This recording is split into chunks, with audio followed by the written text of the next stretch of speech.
And Mark, you are up, my friend. Let me turn this Sweet. off. Welcome, everybody.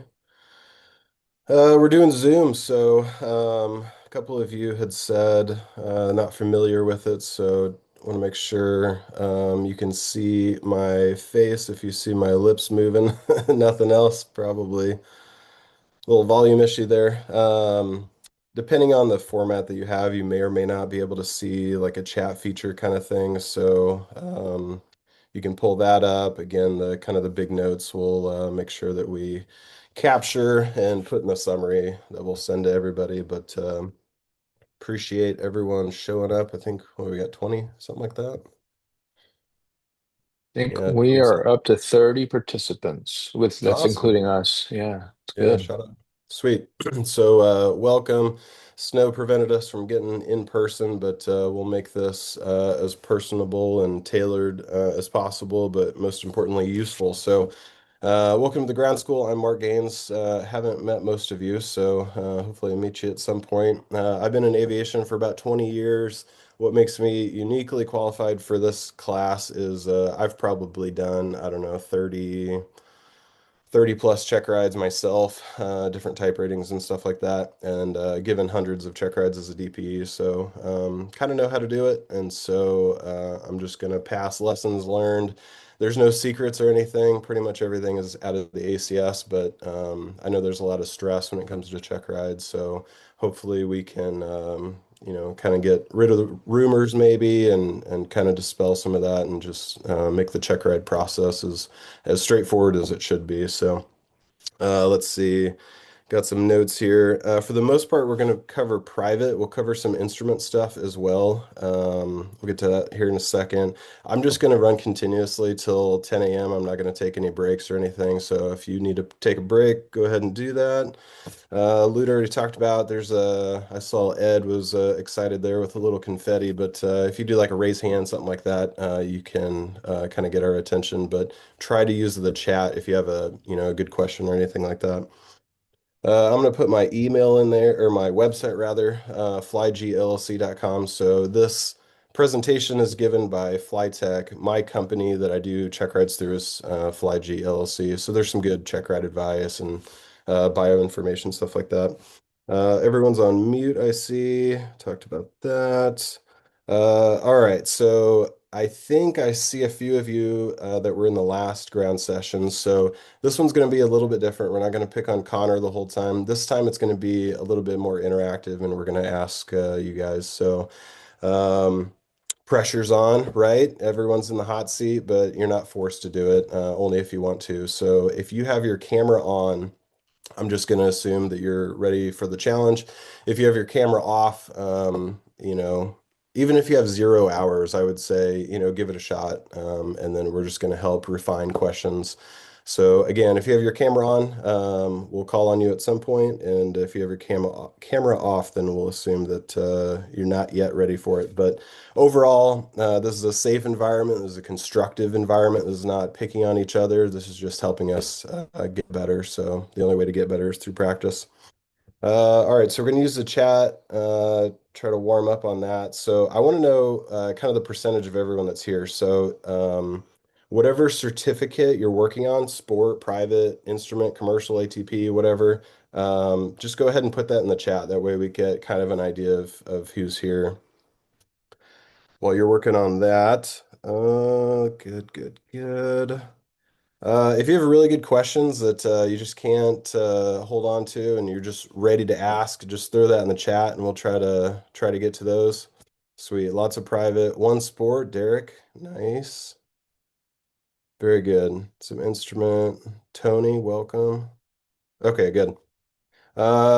Sweet. So we'll cover those questions.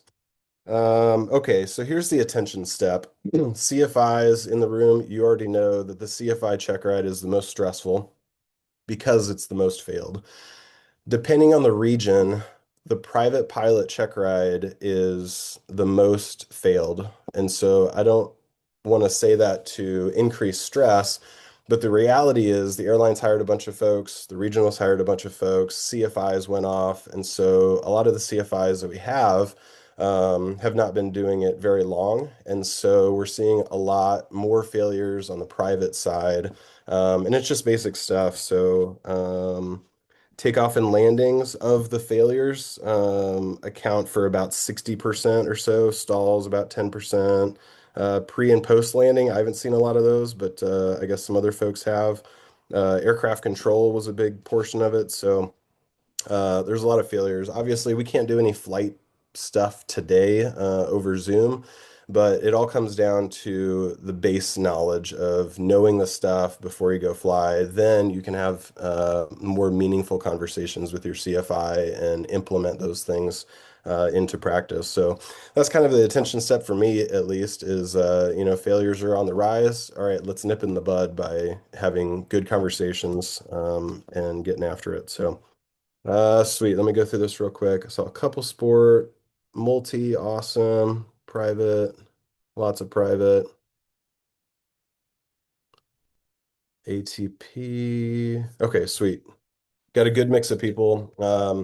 I'm a DP, sure, but you could ask me something about aviation that I probably don't know. No one's perfect. No one knows everything. So if anyone has any good advice or anything as we go throughout this, just speak up.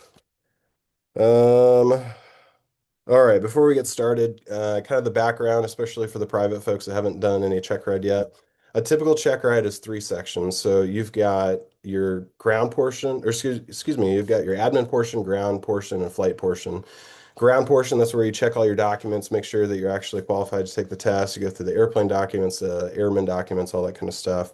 The ground portion, which is what we're going to focus on today, is that oral evaluation where you're talking to um, the DPE and you're answering the questions to the best of your ability, and then you go out and fly and do that. So, the advice that I have, so let's see, we've got Kilby starting us off. Let me put this over here. So we got Kilby starting us off.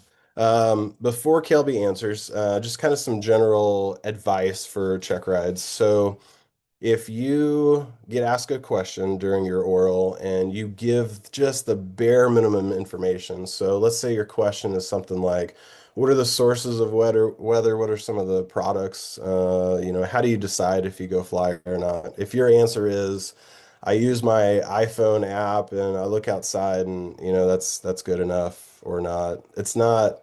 Connor looked over his shoulder. He's like, oh yeah, that's good enough. Uh, there's a lot more depth to it. So I would say keep talking, keep talking, keep talking because you're validating that you have the knowledge to be a private pilot or whatever certificate that you're seeking. So talking long is definitely a good thing. So Kelby, we'll get you started off with the first question here since there's a lot of you, and I don't know if we're going to get to everyone or not. We'll just keep it super concise. So let's just do first name and then what your progress is to whatever certificate that you're seeking. So, Bob, I'm halfway through on my privates. Just something kind of short and concise. That way we kind of know where you're at. All right, Kelby, you ready? Kelby Winmeyer. I am getting ready for my check ride in about a week and a half.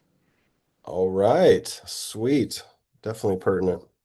All right. So first question, walk me through what makes you legal to act as a PIC, and then tell me what might still make you unsafe to fly, even if you are qualified or legal.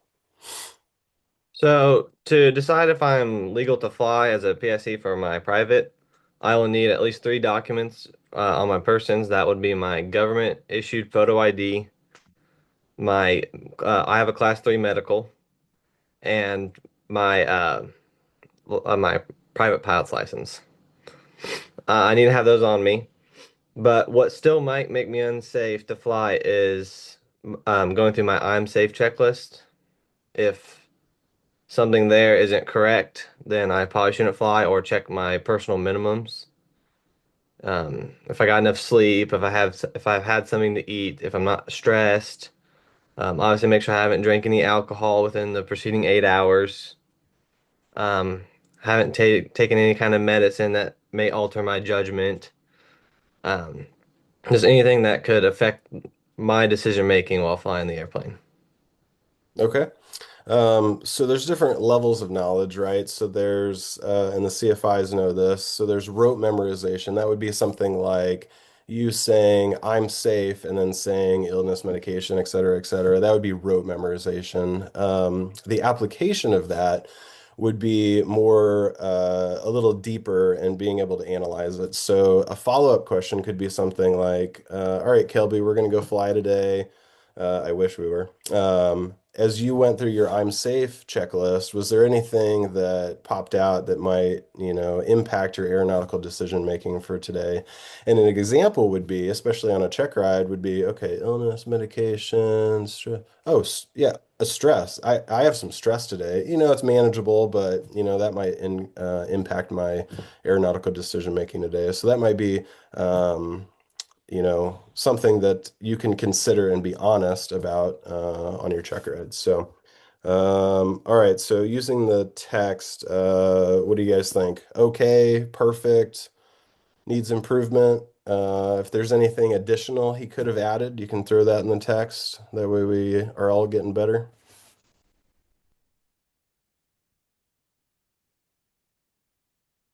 Silence must mean you're perfect then. Nicely done. Pretty good, Connor says. Sweet. All right. Yeah, I think it was pretty good. Could you continue and just go through a bunch of other stuff on your check ride? Because you're just bursting with knowledge, right? So, you're probably thinking, oh, he's going to ask me about the aero documents and all that kind of stuff. Is it okay to kind of stray off and say, all right, these are the aero documents and stuff like that? What would you think, Kelby? Um, I mean, like you said before, talking more isn't always bad, so I could continue to talk. I did also kind of forget something about the first question. If I'm taking anyone up with me, I need to make sure that I have my recency at least, or my currency, hopefully proficiency, so I'm safe. And also that I am up to date on my biannual flight review every 24 months. That's perfect. Yeah. And that would have been a follow-up question, right? So don't think that how you answer is the end of the opportunity to answer that. So yeah, my follow-up question would have been, oh, well, you're taking me as a passenger today. Is there anything else that you'd need? Oh yeah, but I forgot. I need a flight review every 24 calendar months. Day, night landings, that kind of thing. Another follow-up question could have been something like, okay, you did a night flight 10 days ago, and the last time you did a day flight because you've been busy with work was like 100 days ago. Are you safe, legal to take me on a day flight today? What do you think? I am not. All right. Anyone else? This is a tricky one. Anyone? Anyone? So there's a day currency and there's a night currency. The day currency is good for the day. The night currency is good for night and day, actually. Now, if you would have said, yeah, I think we're legal, but as far as so my currency is good, but as far as my proficiency is not good. I haven't flown, daytime on 100 days or whatever's. And that could have been a valid answer as well. So cool. Everyone's learning. All right. Nice job, Kelby. You want to take another one? If no one else does, I guess. All right, here we go. So, second question, and this is we're going to bounce kind of all over the place, but the next one is dealing with maintenance. So on your check ride, you're likely going to get, or you will get a cross-country scenario. And a lot of these questions are going to be from, the point of departure to where you're going. And your DPE will try to kind of keep it methodical to the cross country that you've planned. So this one would probably be, okay, you've gotten to your destination, you get ramp checked. Okay, so what maintenance actions can you take as a private pilot? So you're not a student pilot. Let's say for this scenario, you're already a certificated private pilot. So what maintenance actions can you do? And then why does the FAA limit that authority?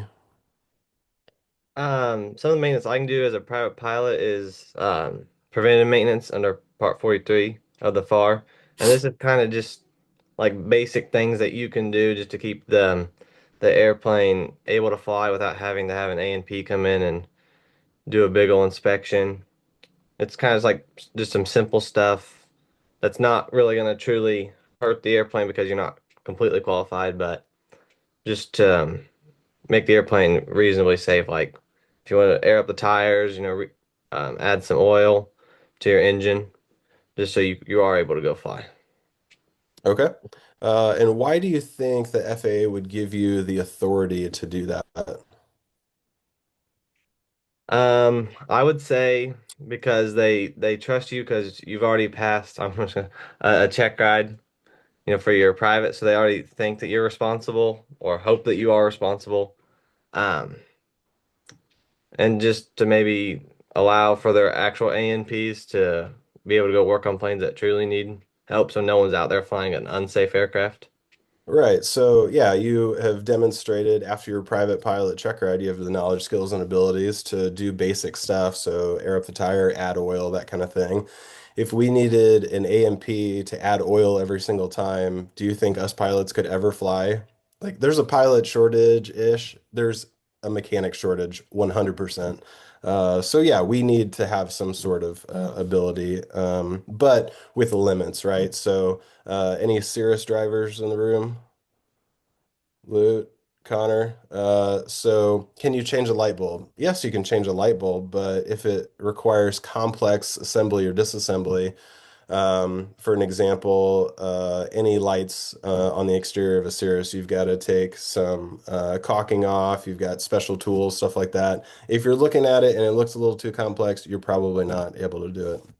And that's all under the wording is under Part 43, Appendix A. So, and good job quoting it right off the bat. That shows that you're in the books. That shows that you know where to find it. If I ask, something super obscure like, "Hey, can you do this?" You could say, "Well, I don't know, but I could go to 43A and look it up. Oh, here it is. Great, perfect. Good, good, good. All right. Any follow-ups on that? Anything we missed in the text? All right, that looks good. All right, who we got? Kelby, take a break. What about Tyler? Ready for a question?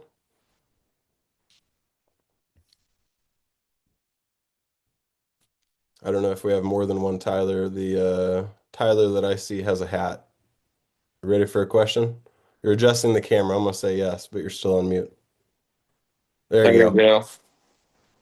Yep, I'm Sweet. good. All right, Tyler, who are you? Tyler, about three-quarters of the way through my training for my PPL. Um, Sweet. Sounds good. All right, so we're into airspace on this one. So.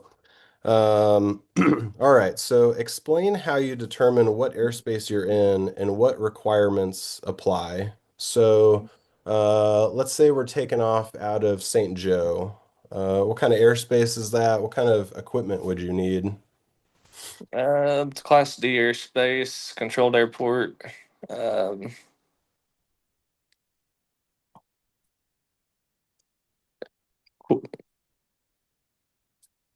Sorry, I'm rough at being called out on the spot, but Oh, it's all good. It's all good practice. um, So there's a bunch of things, tomato flames, all that kind of stuff that you need yeah, operational already. But is there anything additional that you'd need in a towered? you need a radio, Yeah, there you go. uh, Two-way radio. two-way radio.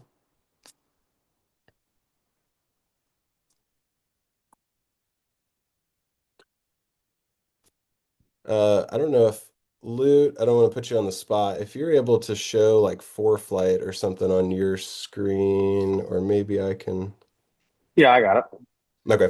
Give me a Yeah. second. I'll do. So what's something super unique about St. Joe? So it's a class Delta. I'd agree with that. There's this weird line that goes kind of straight through it, if you recall. Something about Mode C ADSB. Hmm.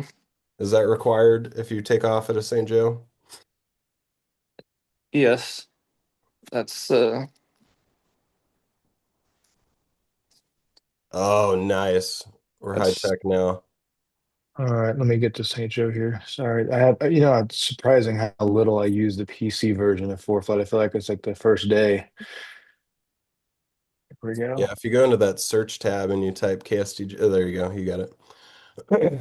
Yeah, and another thing that I didn't mention yet is, do you think that a check ride is open resource? I assume so. Yeah, you can't call a friend, of course. Think no internet resources. So, can you use a far aim to help you on your check ride? Yeah, Yeah. that's a resource that you have. Can you use ForeFlight or your paper sectional to kind of articulate what you're saying? Absolutely. That is something that you would have in the airplane with you. Can you use your nav log to answer how much fuel that you need for your cross country? Absolutely. You can't memorize everything. So, yeah, this is kind of a tricky one. You see there's two lines there because one of them is an aeronautical overlay and one of them is the sectional. But you see that magenta line that's kind of drawn diagonally through St. Joe. I've heard people say, yeah, you don't need mode C if you take off to the north or something like that. I wouldn't risk that. That's a little too sketchy for me. But yeah, in general, you're in a class delta, so you need two-way radio, and then you need a mode C transponder and ADS-B for that. Basically operating anywhere south of there. So, sweet. Mode C, yep, got it. All right, it's how should I reference source documents during check ride? Ed, I'm trying to answer your question here. So, how should you reference source documents? I would say, if I've got your question correctly, if you know the reference, for example, if you ask a question and you don't know, you could say, well, I don't know, but I know it's in the far aim. And then you can kind of, oh, it's tabbed. Here we go. It's this section.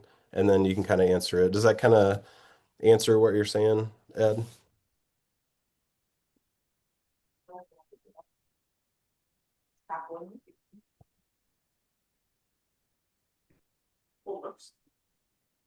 Okay, perfect.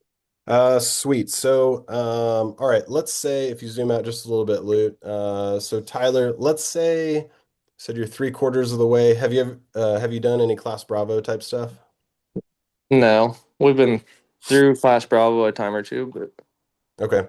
Um, this is going to be kind of fun to watch. So, people are in general afraid of Class Bravo. It's my opinion that Class Bravo, especially Kansas City, as you see, actually leave traffic on to to show the point. So we're looking at what, five airplanes? Most of them are airline. Uh, Kansas City is not that busy. They it seems busy compared to St. Joe, but it's really not that busy. So what would be the requirements before we get into Class Bravo? the main one you have to have, they have to physically tell you you're cleared to enter Bravo. So two-way radio communication has to be established. Uh, Okay. And as far as that clearance, what's the very specific wording that you have to hear? your number cleared into Bravo Yeah, your tail number. from So whenever you first call up, you have to use your full call sign. So, if you're flying an airplane 900 Foxtrot Tango, if you call up and say, "Hey, I'm in 0 Foxtrot Tango, request clearance into the Bravo," they don't have all the information that they need. So anytime you initially contact ACC, you want to say the whole thing. So, "Hey, I'm in Sling 900 Foxtrot Tango, request clearance in the Bravo." They're going to say stand by, or they're going to say 900 Foxtrot Tango cleared in the class Bravo. And they may give you something. They may say, hey, fly this heading or fly this altitude. And that's just to separate you from the IFR traffic. Lute, if you would go to that search bar, type in KPHX. Um, when people think busy and zoom out just a little bit. So this is still a class Bravo, but this is Phoenix. A little bit nicer weather than probably what we're having. There's like 19 flight schools in Phoenix, and it's not loading all of them probably, but Phoenix is busy. So if you ever fly into Phoenix, I would keep your head on a swivel, have all the situational awareness tools that you can have. But Phoenix is busy. I wouldn't be afraid to use or go through Kansas City. They're quite accommodating. So sweet. Anything else, Tyler? Um, I don't think so. Okay, nicely done. All right. Let me see if I can. Trying to see the other people here. Sweet, there we go. All right, what about Tom Snyder's? You ready?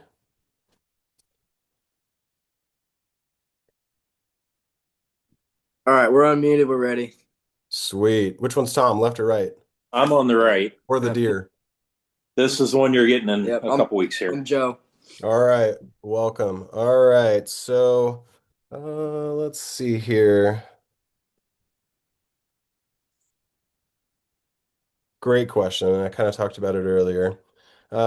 So how do you, this is talking about weather now. So how do you move from simply reading weather products, so it could be METARs, it could be 1-800 Weather Brief, something like that.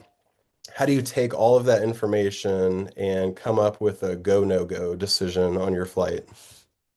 Well, if I were to do it, you look at all the weather, and if well, obviously it comes down to comfort if you're able to do it or not, and then you look at the minimums for like the VFR minimums.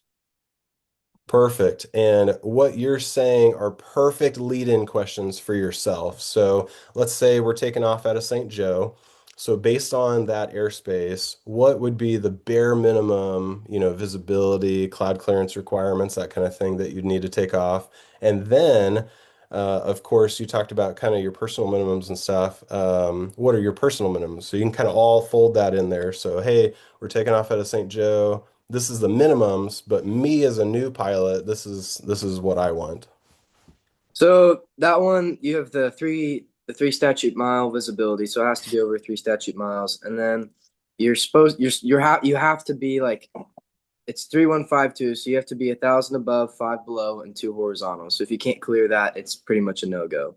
And then for my personal minimums, like it's just if you can't do that and you feel like you're pushing yourself to do it, you shouldn't be doing it.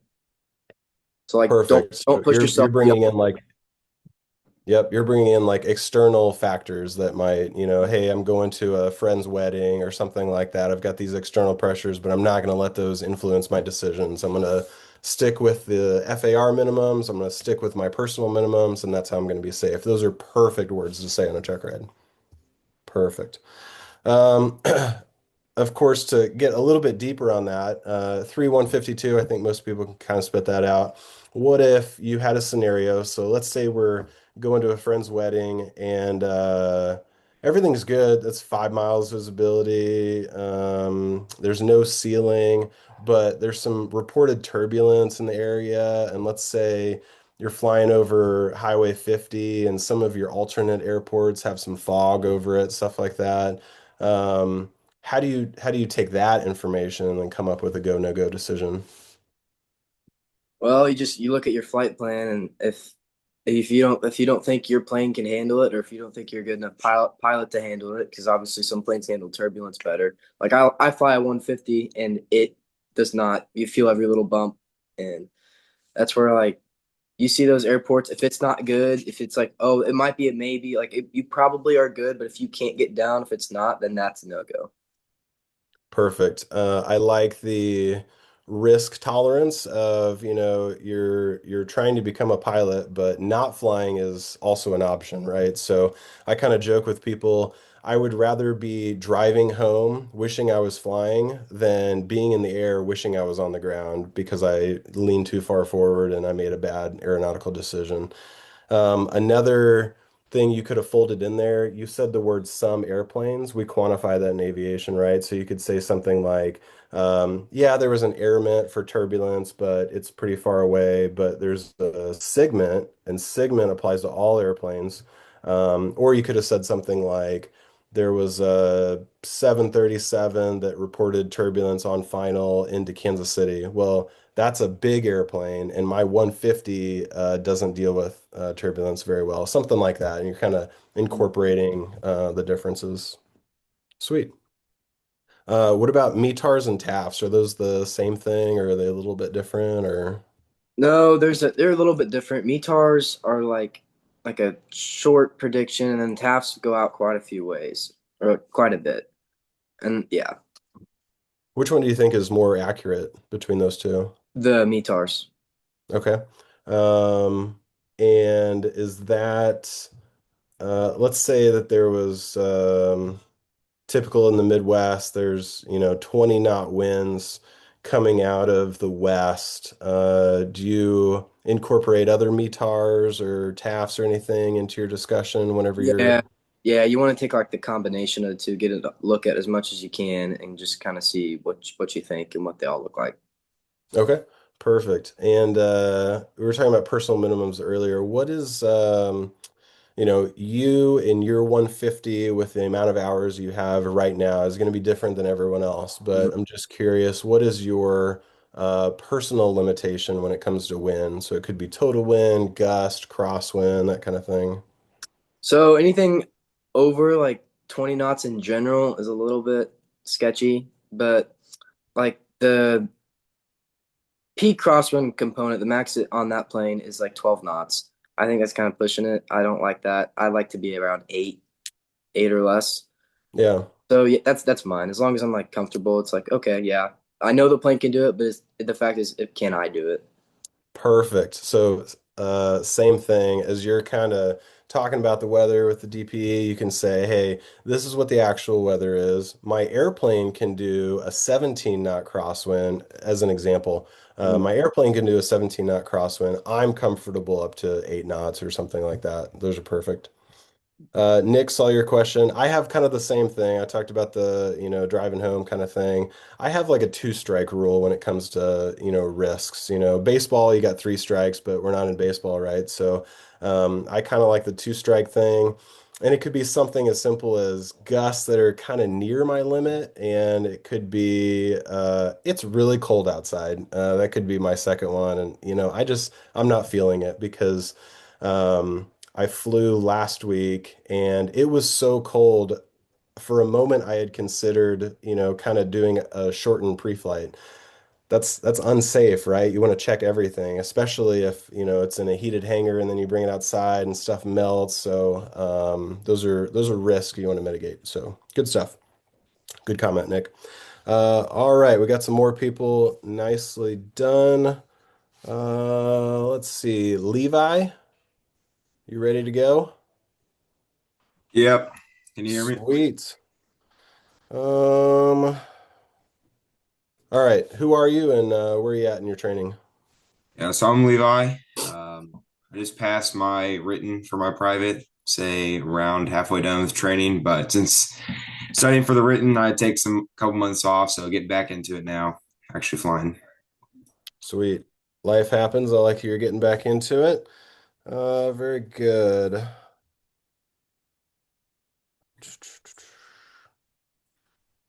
All right, here's a good one. You just passed your written, so I know you had some questions on CG. So this one's performance and limitations. So why is operating within the CG or center of gravity limits just as important as staying under max gross weight? So obviously you need to stay under the weight because the aircraft is only designed to hold so much, and once you start exceeding that, maybe your wings can start feeling excess pressure, especially in the cabin, fuselage, that kind of stuff. But staying in CG is also important because once the CG starts getting too far forward or after the limits, it can just cause instability. It's harder to stall, harder to get out of stalls. And at that point, you're just flying an unstable aircraft. I like it. So this question might not get asked a lot by my sport people, 150, 152, that kind of thing. It may not get asked, but it comes up quite often. So, is it legal to take off 1 pound over gross weight? What would you say? I'd say no. Yeah, that's an obvious one, right? It's only 1 pound, but is it legal? No. The test data, the limitation is, whatever that number is in the POH or the AFM, that is the limit. And it's the same thing that applies to the forward and aft, right? Would you take off 0.1% forward of CG? No, I wouldn't. You'd probably do something about it, right? You'd decrease weight, shift baggage, something like that, recalculate your weight and balance. Yeah, so whatever that bolded line is on your AFM, your POH, your ForeFlight, if you've correctly put in all the numbers on that, that is the limit. So that's kind of the importance there. Let's see. You probably know some of these. So, if let's say you calculated you're flying by yourself and you've got a pretty forward CG, how would you expect the aircraft to kind of handle with a forward CG? CG.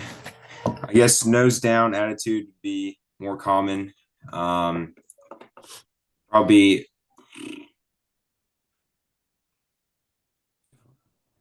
say hard to recover from a stall with that.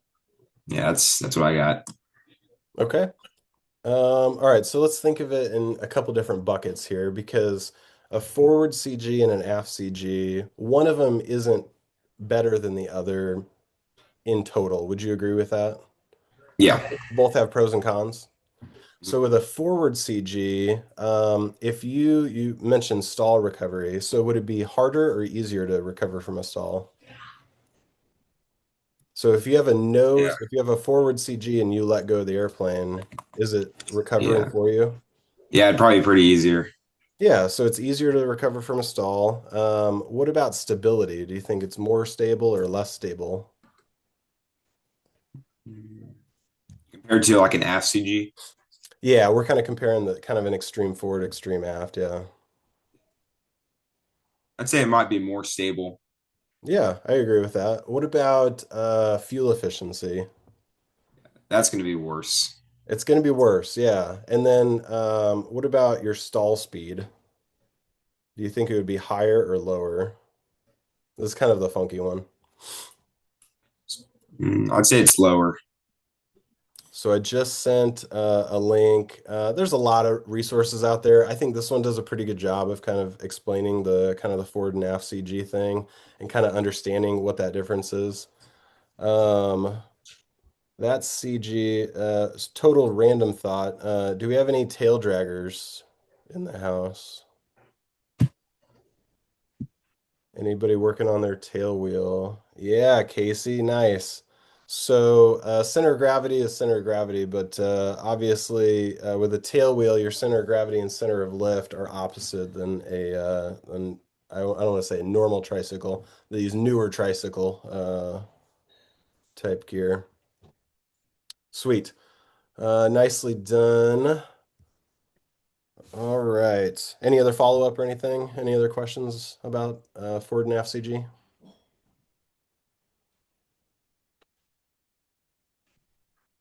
All right, very good. I see. I think it's Kenneth. I don't know if I'm pronouncing. Oh, he just turned it off.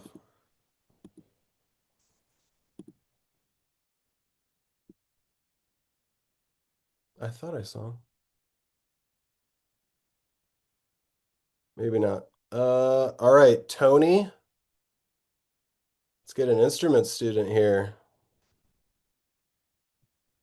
Hello, team. How you feeling? Not super studied up on IFR, but Good. We're gonna talk about it. oh, I love it.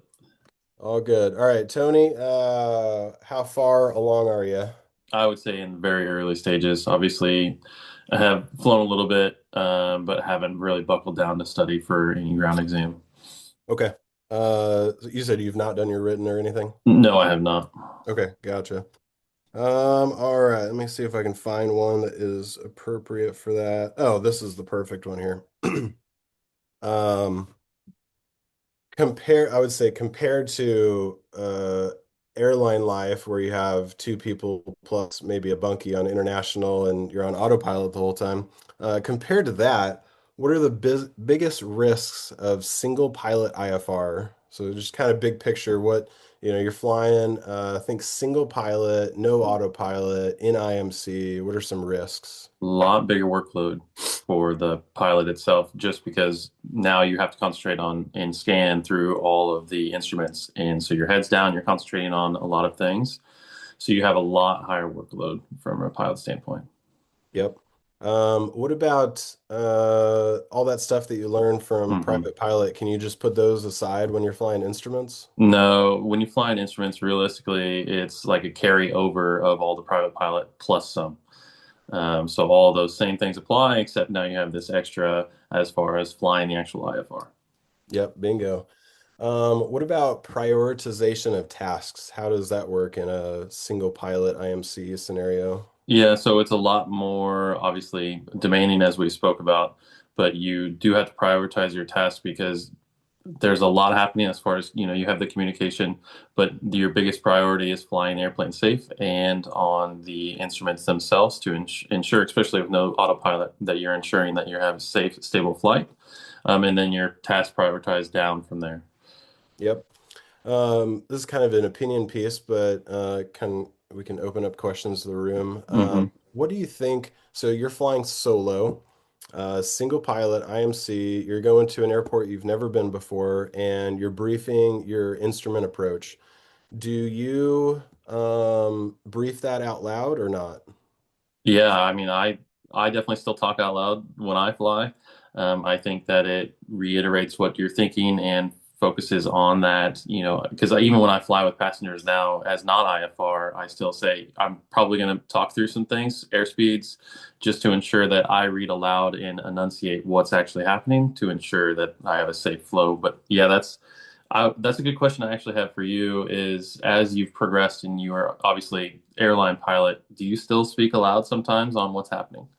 Yeah, so airline life, I treat it the same as solo IMC. I'm Right. going to say everything out loud, and everything Yeah. that I say from I'm not briefing just to hear myself talk. I'm briefing to make sure that I've got the important stuff. So Yeah. as I'm reading through out out loud on the approach plate, I'm making sure, okay, I've got the frequency correct, I've got the final approach course correct, Mm. maybe timing or what the entry will be on a Yeah. procedure turn, something like that. I want to talk through that to make sure that I've got it right. What are my minimums? I want to make sure that I have a mental grasp, and I'm just kind of pointing in the flight deck where those things are. So, all right, I've got 115.5, got it. I've got 356, got it. I've got, Right. minimums are 215. If I got a bug, sweet. If not, I'm going to point on the altimeter exactly where I expect to see when I hit minimums. So you're Love it. building those mental habits. Perfect. Let's see. Yeah, and Ed talked about it. Aviate, navigate, communicate, obviously completely vital as a private pilot, even more so as an instrument pilot, because you still have to do the throttle mixture, prop maybe, pitch. You're doing all that stuff. You're doing the checklist, and then you're also navigating in an IMC or an IFR environment where your tolerances are much tighter and you can't just do whatever you want to. And then obviously communicate at the end. And that's kind of the piece that is third for a good reason, but is also a good reason if you have a safety pilot flying with you, communication is key. Maybe you can pass the radios off to them. That way you're kind of delegating duties and making it a little bit safer flight. You don't have to do all of it by yourself unless you're trying to challenge yourself or something. Sweet. Do you want to do a practice brief for an instrument approach? I don't know if I could do it without butchering it Based up on that, pretty bad. I think we should do it. I think you got it. I think it would be good. I already talked about some of the highlighted, some of the Yeah. important parts. We've got a few instrument students in here, so I think we can learn something from that. Luke, Okay. could you pull up? It doesn't matter. ILS 35 St. Joe, something like that on for flight. If you go to, yep.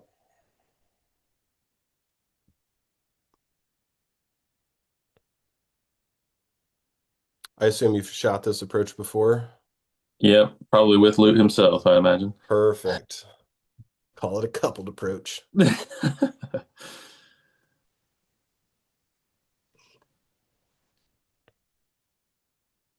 Sweet. And then procedures, yep. And then you can click the hot link, ILS or localizer 3.5. Should pull it up. So this is your standard government plate. Type the word Jeppesen if anyone is used to a Jeppesen plate, but I assume most people kind of get these standard government plates. All right. So do you have to read every word on an approach plate? Absolutely not. Should you read the kind of the important parts? Yeah, we kind of talked about the single pilot IFR mentality kind of thing. So give us your best shot on briefing this. Again, you're by yourself. You're about to shoot this approach. You want to make sure that you're set up correctly. Right. Yeah. So obviously, yeah, to your point, you don't have to read everything, but of course, you would start with your localizer, and then obviously you would have your airport elevation, which I think is very important when we talk about IFR approaches. As we go down the plate, we also have, all of your frequencies, so your ATIS, and then your just your communications as you go down. And then can you scroll down just a little bit, Lute? Yep. Back up just a touch, just so we can get the full picture. Perfect. And then obviously, as you know, the biggest things that I read for on a plate is what my altitudes will be as I'm going through the sequence. So if we're starting like over at Bowler and then we work our way around the loop here for into 3.5, or like Zalta, if that's, I think, the approach that I've flown before. So if you're reading through and you have the arc, then you have the actual altitudes that you'll need to maintain as you fly through it, and obviously for safety purposes as well as just for the IFR approach. And then you have the holding pattern as well if needed. And honestly, just staying on your degree. So that's 356 in. So realistically, that's the biggest priority keys that I'm looking for. And I know there's probably much more that I'm missing as far as what I'm reading for. Yeah, all good. I think you're looking at the actual product Yeah. and you're matching it to your avionics. That's kind of the first step that you're doing. Yeah. And a lot of people will do, yep, Connor just said it.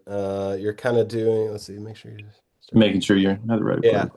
Yeah, so depending on the company that you fly for, some will require that you check the validity and maybe you say that out loud. So, Yeah. Daniel, I see that you're JEP, so they kind of name it differently. They'll say, all right, I'm on the 9.2 page, current or effective 14 March 2015, something like that. So you're going to read that. The other pilot would check that. But good to kind of check the margins on this one. All right, it's not yet the 19th of February 2026, so we got a valid plate. Right. And then I would just kind of read the highlighted stuff. If I'm in a airplane single engine land to almost anywhere in Missouri or Kansas, the landing distance is not going to be an issue. But if I'm No. flying a jet or if I'm flying something that needs 5,000, 6,000 foot of concrete, I'm probably going to compare my takeoff and landing distance numbers to the runway available. Maybe does Roosterville have an instrument approach? Anywho, if I'm going to a new place, I'm already checking that before I take off. But No. anywho, I'm gonna just read kind of the top. I'm gonna say, all right, plates current, ILS 3.5. We're coming from, let's say, Zalta.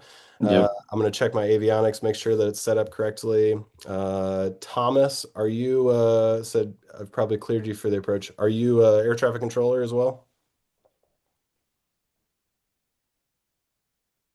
Yes, sir. No sirs in the room. We're all first name basis here. So as Thomas knows, he's got a minimum vectoring altitude. There's a big tower to the southwest of St. Joe that their minimum vectoring altitude is going to keep you clear of. But it'll be something like, all right, I'm clear direct Zalta at 3,500 feet, something like that. All right, sweet. Once I get established, once I hear the words clear, all right, now I've got 3,100 feet. No PT means I don't have to do that procedure turn because it's getting me nice and set up for a straight in. Tario, how can I identify that? 260, do I have something on board that can identify that? No, I don't. Well, I can put STJ 17.1. That's going to be how I identify it on final.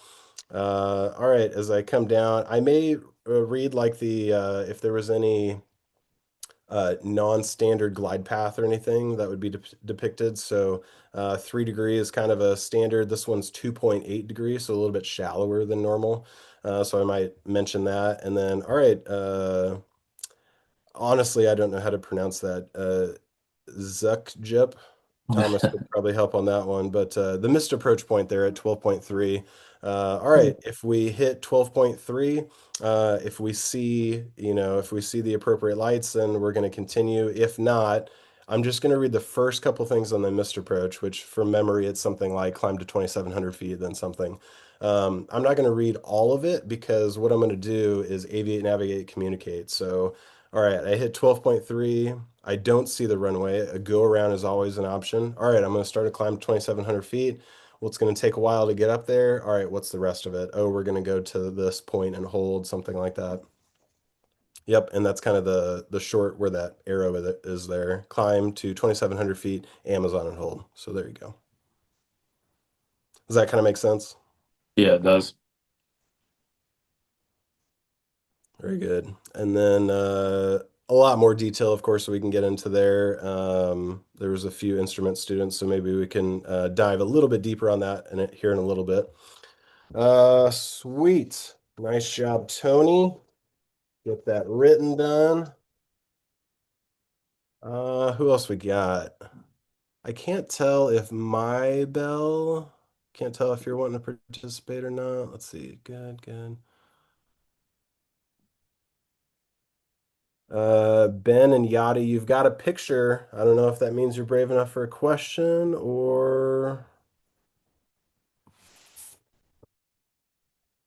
See if I can get my camera to work.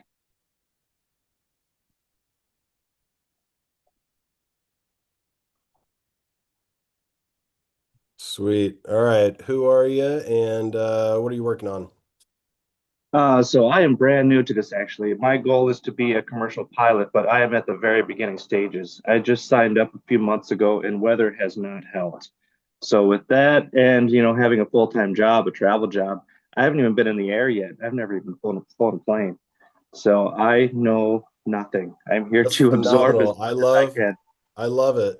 It's important to focus on where you're going and not the hurdles. I haven't heard one story of a private pilot saying, everything went right and I'm under budget, and it's kind of like a contractor, right? They'll never say, yeah, we're under budget and we're ahead of schedule kind of thing. So. Yeah, life happens for sure. But sweet. Do you wanna try a question and then maybe we can see what we got? Have For you done sure. I love talking any about ground school or aviation. anything?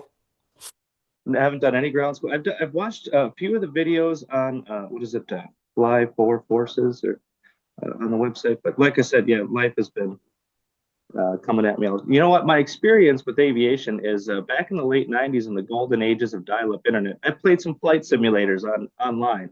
That's about Okay. this much. All right. Well, I didn't have it written down here, but I got a question for you then. Let's see. Ed said, for the Okay. purpose of the checker, add note section on the plate can be ignored. I would say, so full disclosure, Ed, I currently can't give instrument check rides. Ironically, oddly enough, I asked for the authorization, but I just want to give that disclaimer that I can't do instrument check rides yet. I would say be thorough on your check ride, especially the ground portion as you're going through those approach plates, especially if there's a treble T, if there's a, alternate, any of the weird notes. There's a lot of if your cross country scenario takes you to anywhere in the Rockies, you're going to have like remote altimeter type procedures. You would definitely want to cover that in the ground portion, and then in the flight, maybe just make mention of it. Hey, we don't have a local altimeter. We're using this altimeter. Our minimums would change. That is vitally important. So, good question, Ed. All right. Sweet. Ben, right? Yep. Sweet. All right, Ben. Not the joking answer of this one because money's involved in the answer, but what are the true forces, the four forces of flight? So basically, how do airplanes fly? With thrust, drag, lift, and gravity, fight and gravity. Yeah, so you've got different ones. A different one other thing. So I mentioned the FAR aim, calculators, your ForeFlight, paper sectionals, all that kind of stuff. If you ever get to a point on a check ride, have a blank piece of paper with a pen, draw your little airplane, and then you can kind of do the forces. Okay, weight or gravity, you could say that. Oh, look at that. Thrust, obviously, lift, and then drag. So a sneaky question, Ben, might be something like, okay. So you have to have these to fly. So that airliner has two engines. So obviously it has plenty of thrust. It's got lift from the wings. It obviously weighs something, and then it's got drag from the shape of the airplane there. Um, so how does a glider fly? I know that you're not seeking a glider certificate, but how then would a glider fly? It still gets lift the same way, but there is no thrust, so it has to slowly descend to create airflow over the wings. So this is the four principles of flight, right? So is a glider flying or is it are you saying a glider isn't flying? It's falling in a controlled manner, is how I would put it. I love it. So what are the four principles of flight? I think people think, when everything's equalized. So when thrust perfectly equals drag and when lift perfectly equals weight, that is straight and level unaccelerated flight. That has to be something powered by an engine, right? In a Mm. glider, you're still getting thrust. There's no engines to it, but you're still propelling forward through gravity and the lift of the wings, and that's how you're getting forward momentum, basically. Um, and these are always in constant motion. So as you're climbing out, thrust is more than drag, and lift is more than weight. As you're coming in for an approach, weight is playing a bigger factor because you have less lift because you have less thrust. So all of these are constantly competing for one another. You may get a question, and this is more related to kind of like energy management, but you played flight simulators, so you kind of know. Would you play like 172s or what kind of airplanes did you do flight simulator in? Oh, it was military stuff. So of course the favorite was the F-22. You know, you can kill anything with that. Okay. So F-22 flies the same. So let's say you're at a medium power setting, you're straight and level, unaccelerated flight, and you're F-22 on flight simulator. If you pitched up 10 degrees, what would happen to your airspeed? It would lower Okay. And why is that? because you're not producing enough thrust to overcome the ascent. You're to overcome while you're ascending. You still got to fight gravity. So your lift is the same, but it takes energy to gain altitude. Okay. So if on your private pilot check ride you were asked, and of course you will be, to do a constant airspeed climb, how would you do that? What would be You the two have to things? So you're straight and level unaccelerated. How do you climb at the same airspeed? you would have to increase power. That's it. Yeah. So four principles of flight equated to energy management, kind of equated to how you're going to do that on your private pilot check ride. So very nice. All right. Anything else, Ben? No. All right. Sounds good. I saw somebody news that Braden. Yep. How's it going? Who are you? What are you working on? I'm Braden, and I'm getting pretty close to uh, finishing my private. Sweet. How many hours you got? Just crossed 38.4, 38.4, roughly, right? roughly. Yeah, there you go. Sweet. All right, so we'll go back to performance and limitations since you've I assume with that many hours you've flown a little bit of fall, a little bit of winter, Mm-hmm. kind of seen some differences in the weather. Sweet. So how does density altitude affect aircraft performance in kind of practical terms, not like a, rote memorization kind of thing? What have you seen as far as density altitude affecting your flight? Um, Mainly it has to do with like heat and basically the difference that the altitude has on the performance of the engine. And so think of it as like your higher altitudes versus at sea level. Higher altitudes, you have less performance. At sea level is your best of the best. So, um, less performance all around with increased on that sense. Sweet. I just thought of something as you were talking. I was gifted I think it was let me grab it really quick. I'll be right back.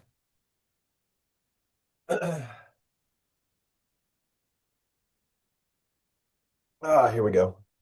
So my folks got me the Pilot's Handbook of Aeronautical Knowledge from 1971. So if you think that we're reinventing things in aviation, we're not, because everything that you just said, let me see if I can frame this correctly.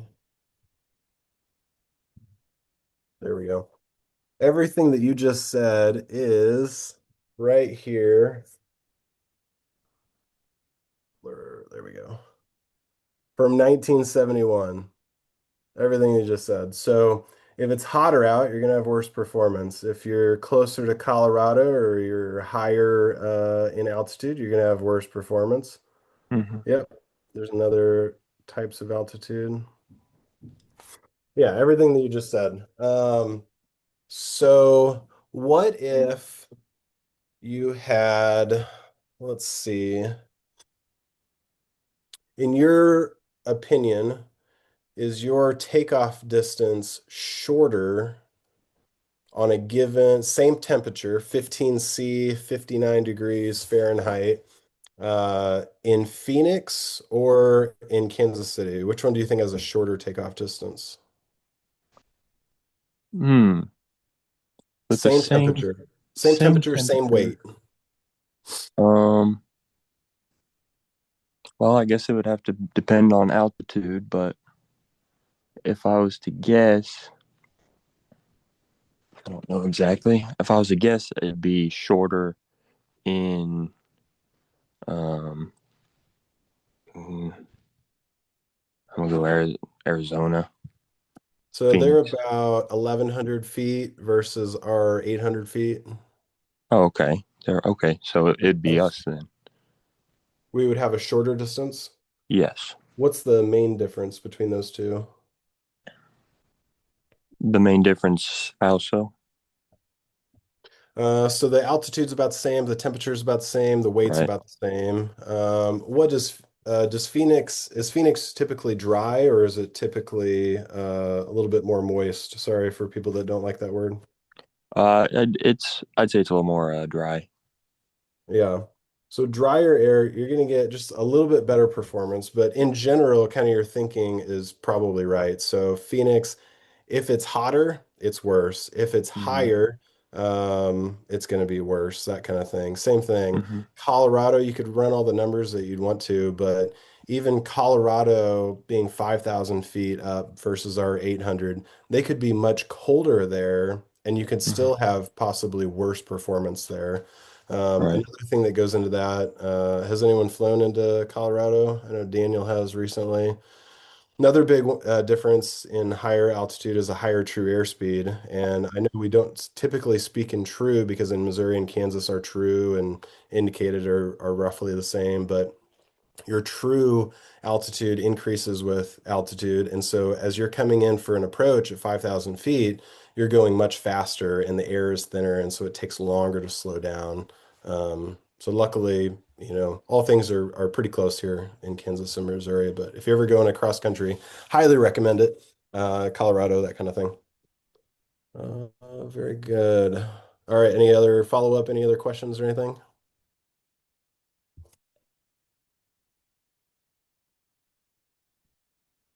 Good. All right. All right.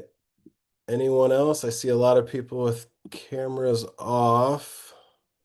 We've got some more time for more questions. If we don't have anyone new to turn their camera on, I will do some repeats for those that have their cameras on.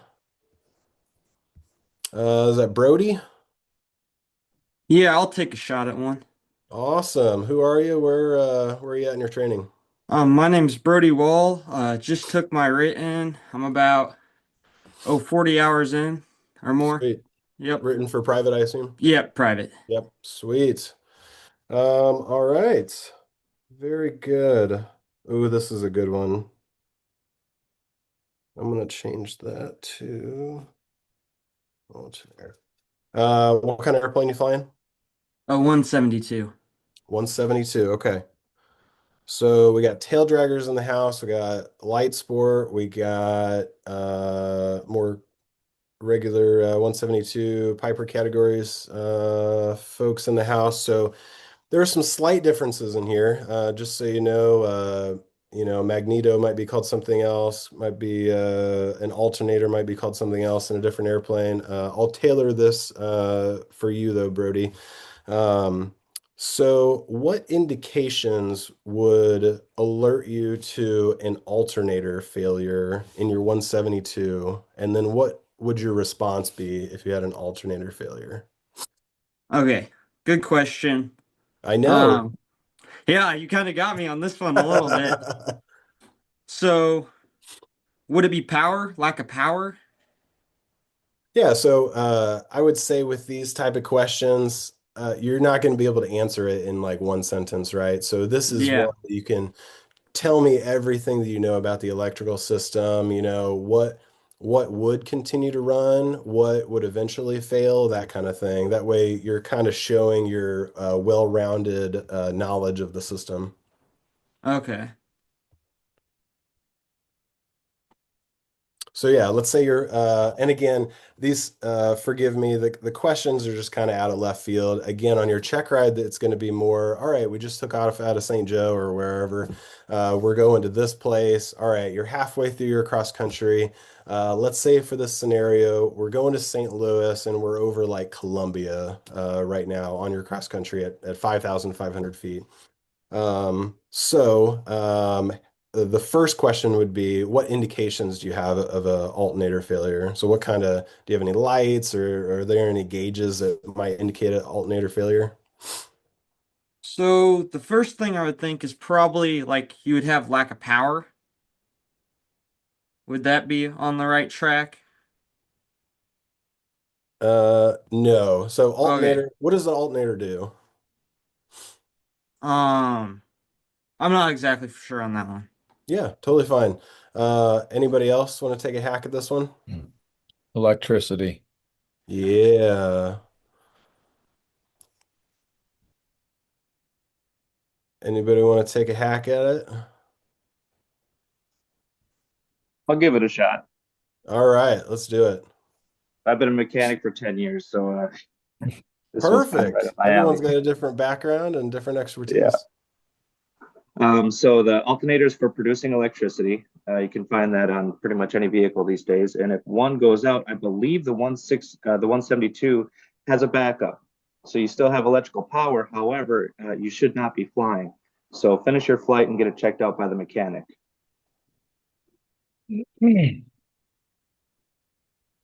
Tony, what you got? I think so. Obviously, if you're flying a Cirrus, you're getting a low voltage indicator light no matter what. But if your alternator does go out, that would be the first thing, is if your aircraft is fitted with a low voltage indicator. So that would be your first instance of something's wrong. But obviously, you would look for your electrical system to start dying out. So obviously, your magnetos are not driven by the electrical system themselves. So your engine's always going to stay running due to the magnetos. but you're going to start losing power as far as the electrical power to all of your avionics. So your lights potentially, internal and external lights, your radios, everything along those lines are going to start to diminish. But you're going to look for any of those low voltage indicated lights that would start enunciating on your panel. The Okay. I Okay. lost an alternator during solo time, and it was basically what the first indicator was just the radio was starting. They couldn't hear me, and I was kind of trying to talk louder, and I couldn't understand what was happening for a while. And I was like, "Oh crap, I'm losing. I think I've lost an alternator." Very good. How long, Lute, did your flight last after you had it? So Ben had mentioned you shouldn't be flying with that, but you can't always land immediately. So how many minutes did you fly before you landed? I turned back and had a 25-minute flight back to Jeff City, and it was fine. I mean, I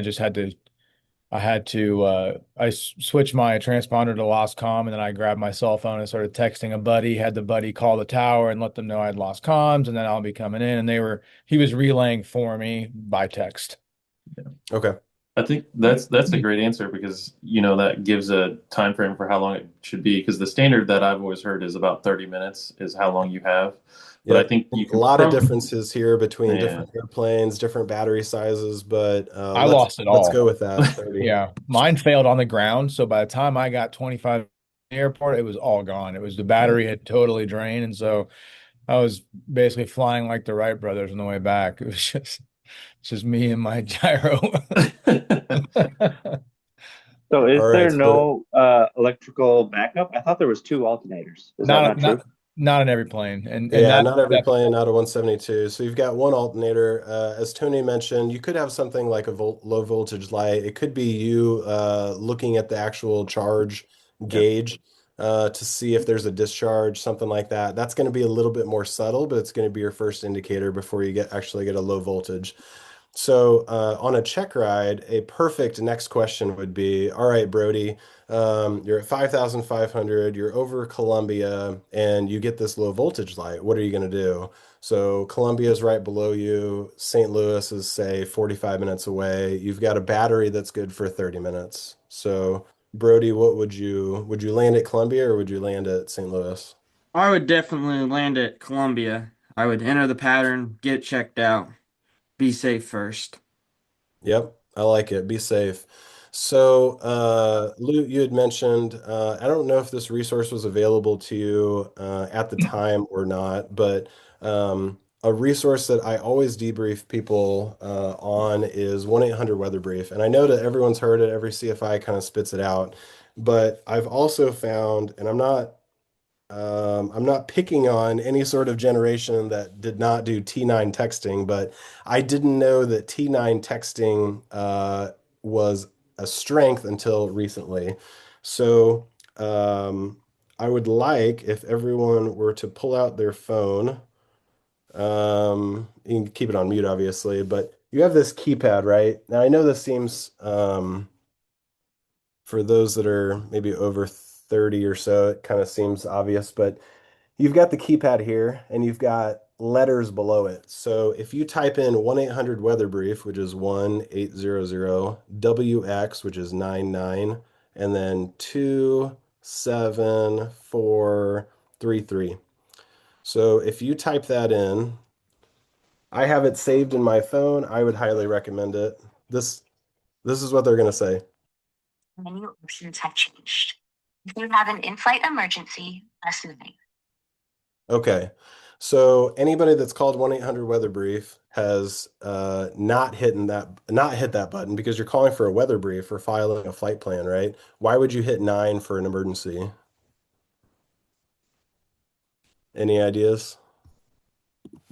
closest to the bottom right, in case you're in flight. So if you are, I'm gonna type this in there. 1-800 992 7433.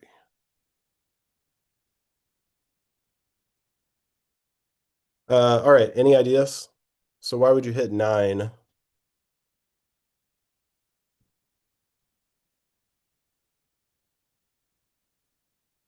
All right, so I'll tell you. So let's say you had an alternator failure and you're not as lucky as Brody in this situation. You don't have Columbia directly below you. Let's say you were flying, I don't know, there's places in northern Kansas, Montana, certainly, that you could be 30 minutes away from a suitable landing spot. So in your 172, do you think you could get cell service at 5,500 feet, at 3,500 feet, Brody? You're probably not normally texting while flying, but do you think that you could possibly get cell service at 3,500 feet? Um, you might be able to. It kind of just depends where you're at. Are you in the middle of nowhere? You kind of close to a city? It could depend on that a little bit, and it Yep, just kind of lots. depends. Yeah, lots of factors. You're probably going to get a bar or two in most of the US, even some rural areas. If you're in a jet, if you're in a Cirrus, something like that, and you're in the nines, 12s, something like that, you're not. But in this case, if you're kind of low, you're in an emergency, you can call that number. If you've got a headset that's Bluetooth, great. If not, you can just shove your cell phone right here in your headset. You hit nine because you have an emergency, and now some magic happens. This person that's sitting at this desk has been waiting all day for someone to call them and for them to help someone. You say, "Hey, I'm in Cessna 172, middle of nowhere, somewhere north of Des Moines. I've got an alternator failure. Can you help me?" And they'll say, "Sure, where are you going?" And you give them, you say, "Hey, I'm trying to go to Des Moines, DSM." Okay, sweet. They hit a couple buttons, and now you have a three-way call between someone that's on the ground that could get you weather, NOTAMs, whatever you want, and the actual air traffic controller that's in the tower, and you're on a conference call, and you could say, "Hey, tower, Des Moines Tower, I don't know if I'm gonna have power or not. I don't know if you guys have your light guns, dusted off, but may have to get a light gun. I'll be there in like 35 minutes, and they're gonna start coordinating all that kind of stuff, especially if you have a medical emergency, something like that. That is a really, really good resource. Obviously, you can use air traffic control to help you if you're in a more populated area, but it's another resource at your disposal. So very good. And I think someone mentioned it, but I just want to make sure everyone's on the same page. Let's say your battery drains, or actually, let's be more proactive. What's something that you can do with an alternator failure to extend that 30 minutes?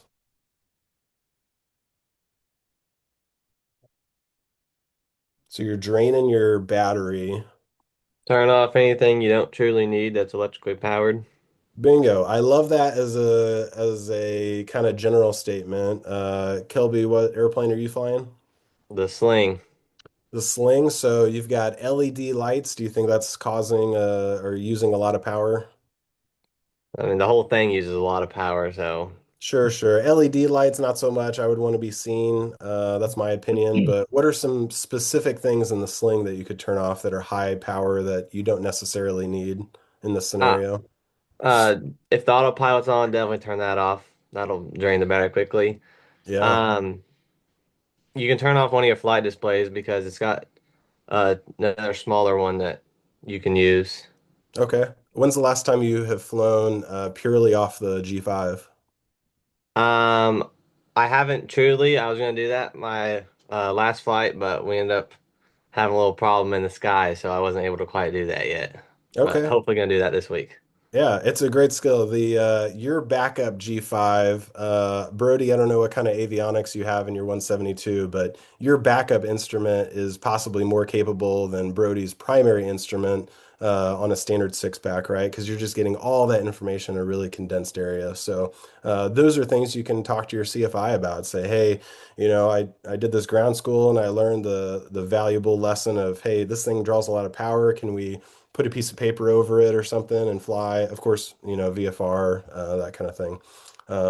But lots of training opportunities to kind of sharpen your skills there. Sweet. All right. Any other follow-ups on alternator failures, anything like that?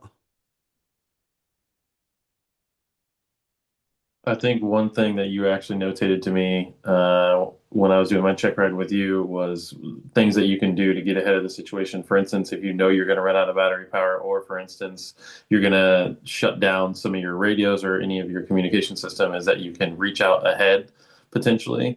So say you're coming into St. Joe and you're 15, 20 miles out and you know that you're going to lose power, you can turn your avionics back on, communicate, tell them what's occurring, and then so they at least know a general area. So same thing as, calling with weather brief, but if you can communicate via your radio system and then shut it all down, so somebody knows you're coming at least. Yeah, sweet. Let's see, who's our air traffic controller? Thomas.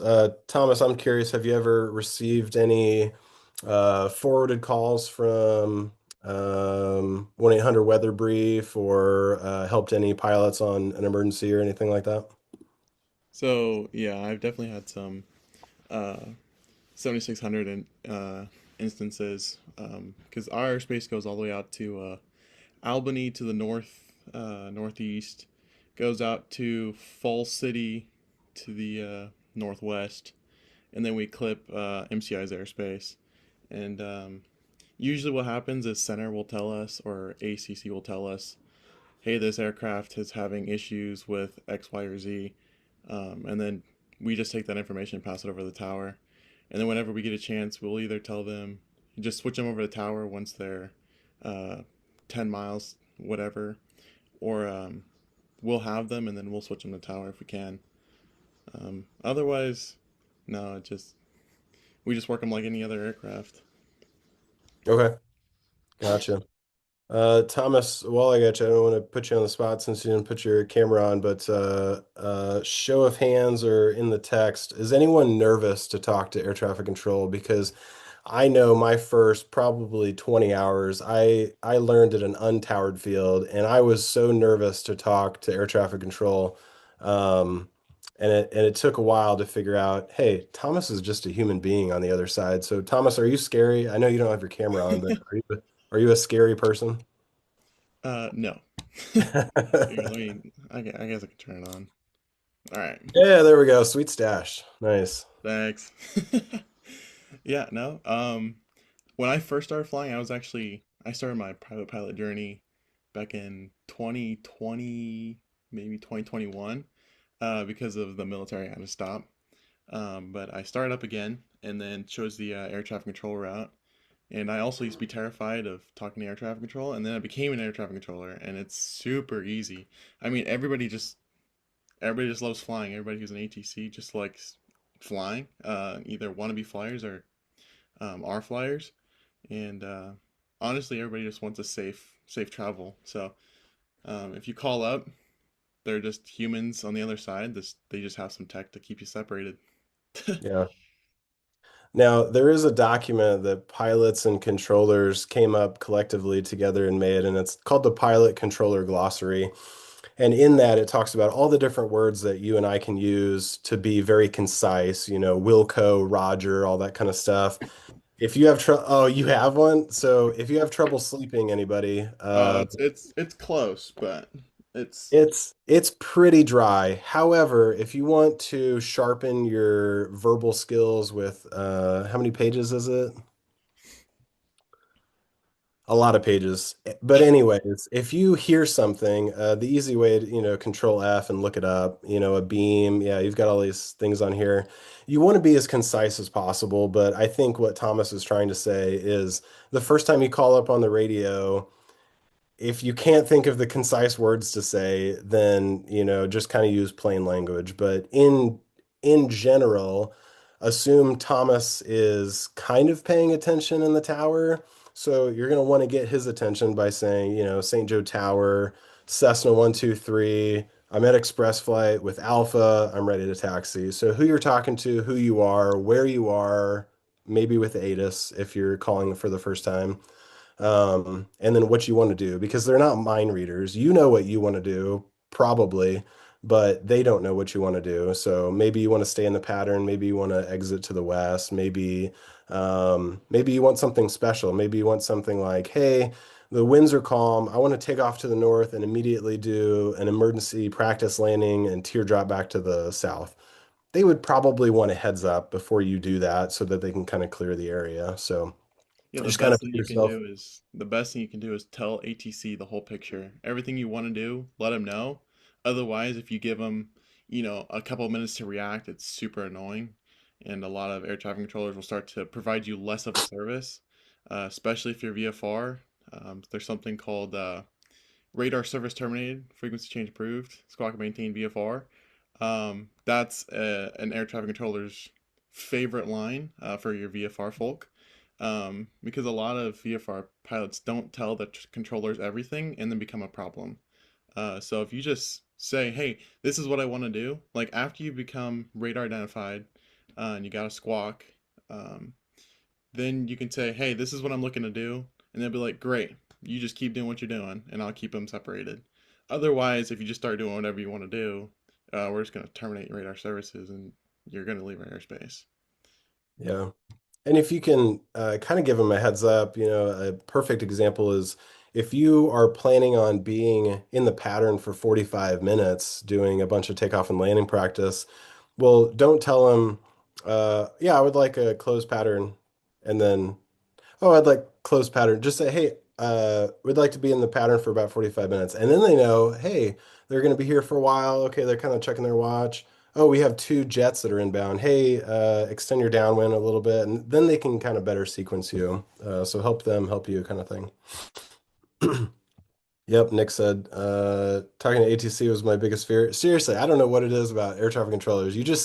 Because there's a faceless person over there, we just assume that you guys are way more qualified than what we are, which is not the pilot type A personality type of thing, but it's just one of those things. So yeah, practice, practice, practice. Hey, Daniel, what's the name of that app that launched last year to help with ATC?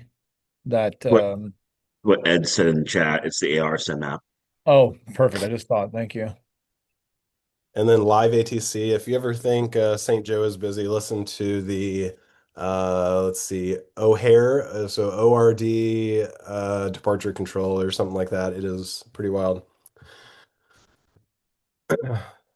So yeah, this is great for talking to AI, and then it'll tell you how you're doing with tower communications. It's pretty sweet. Thinking about doing a class on that here soon for everybody to see how it goes. Yeah, I Show like them the the app idea. itself and do all that. So, Yep. Another resource, and this kind of seems odd coming from a DPE that typically have the average age of 90, but ChatGPT and whatever your AI of choice kind of thing.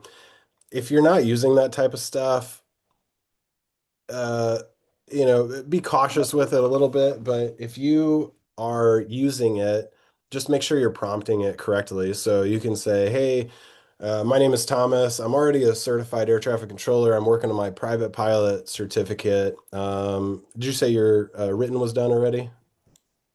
I didn't, but yes, it is. It is done. Okay. So, hey, I'm an air traffic controller. I'm working on my private. My written's done. I've got 20 hours until my check ride. Ask me some questions, and then you give it an answer, and then it can probably kind of help ballpark it. Always refer to source documents. So, whatever the FAR says, the ACS would be a phenomenal resource. But things like that are pretty good with, kind of interacting. Of course, your CFI is probably the best resource because they've been there, done that, and they can kind of help guide you and tailor it, and it's a little bit more personable than AI. But so use it with caution, but I use it all the time. I put all of my source documents for DPE in there because I get all these weird questions, and I probably have an encyclopedia of 13,000 pages of federal statutes that I have to abide by, and I can't memorize all that. So I'll put it in there and I'll say, hey, I've got this weird case. We've got this person. They've got this many hours, kind of help me with that answer. So very good. We have 14 minutes left. We're exactly where I want to be because let me check one more time. Tom, Levi, Braden, Connor, you've got your camera on, but I Yeah, assume we're that good. you got all the questions you wanted to last time. You've passed some tests, so Sweet. Is there anybody else that wants a question before we go into, we'll just open it up for any question and, dispel any myths or answer all the random questions that you have about, it could be anything in aviation, but we'll try to keep it somewhat trek ride related. I'll take another one. You got another one? Okay. Let's see. I love this one. So, you're about to take off, and kind of how I do my check rides is I say, "Hey, I'm your passenger today. I can't even spell the word aviation." I've seen on Facebook all these airplanes crashing because they're running out of fuel, and I'm flying. I'm putting my life in your hands today. So, are we going to run out of fuel today? So, it's a very broad question, right? So, how do you think you should answer that? I would say absolutely not, because I want to live just as badly as you do. Okay, that's good. Reassuring. Yeah. And we have all sorts of checks for that. We know how much fuel consumption we have per hour, and make sure we have enough on board. We have a flight plan. We have a lot of checks to make sure that we don't run out of fuel. Yep. And you don't have a navlog in front of you, so I'll kind of fill in the blanks that you would likely say if you did a cross country. So you could say something to the effect of, hey, we're going to this airport in St. Louis. It takes 15.2 gallons to get there. And that's accounting for the winds and the routing and all that kind of stuff. However, federal law says we need 30 minutes. Well, in this airplane, let's say we burn 10 gallons an hour, so we need at least 5 more gallons. So, all right, so whatever Lute's got in here, we've got that looks like a Cirrus. It burns 22 gallons. So we're going to use this. So we're going from St. Joe to St. Louis. We need 22 gallons of fuel. Let's say the Cirrus burns 15 gallons an hour. Half of that's 7, so 29. Call it 30 gallons. As a legal minimum, we need 30 gallons of fuel. However, I'm comfortable with an hour, so I'm going to add another 7. Let's round it up again. So that's 37. Let's call it 40 gallons of fuel. So we need 40 gallons of fuel, but that's not the only time that I'm going to check the fuel. So throughout the flight today, we're going to fly over Cameron. That's my first checkpoint. We need to have 37 gallons of fuel. We're going to fly over Moberly. We need 22 gallons of fuel, that kind of thing. So you can say, hey, I'm going to be checking the fuel the entire time. That way, if we have a fuel leak or anything, sweet, we get to Moberly there and we have less than what's required. Well, we're just going to hook a right turn, land at Columbia, figure out the problem, that kind of thing. Is that kind of, so you're talking about what the federal minimums, any personal minimums that you have, which typically people will add 30 minutes onto the fuel as a personal minimum, but it could be whatever you want as long as it's greater than what the personal or what the federal limit is. Yeah, great. This is some of the stuff that I have not had a chance to learn yet. So, but I did have a quick question. Why not just fill the tank on the aircraft and then you have your maximum range? So that's great. However, people will kind of get stuck on that a little bit. So here's a question. I won't pick on anybody in Missouri and Kansas because they typically get it, but there's a flight school that I work out of in Arizona, and I ask this question all the time. And so the question is, all right, in your SR-20, we're taking off out of Phoenix, and I want to fly to Maine. Can we fly to Maine? And so they say, yeah, we filled up the fuel tanks, and they figure it out, and they say, no, we can't make it there. So there's some people that are thinking so minusculely that they don't look at the full big picture, right? So if you and I were flying to Maine, what airplane are you going to train in? 172.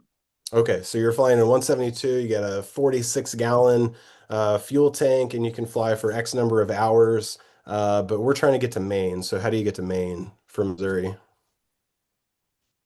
Can we fly There'd there? be a couple fuel stops.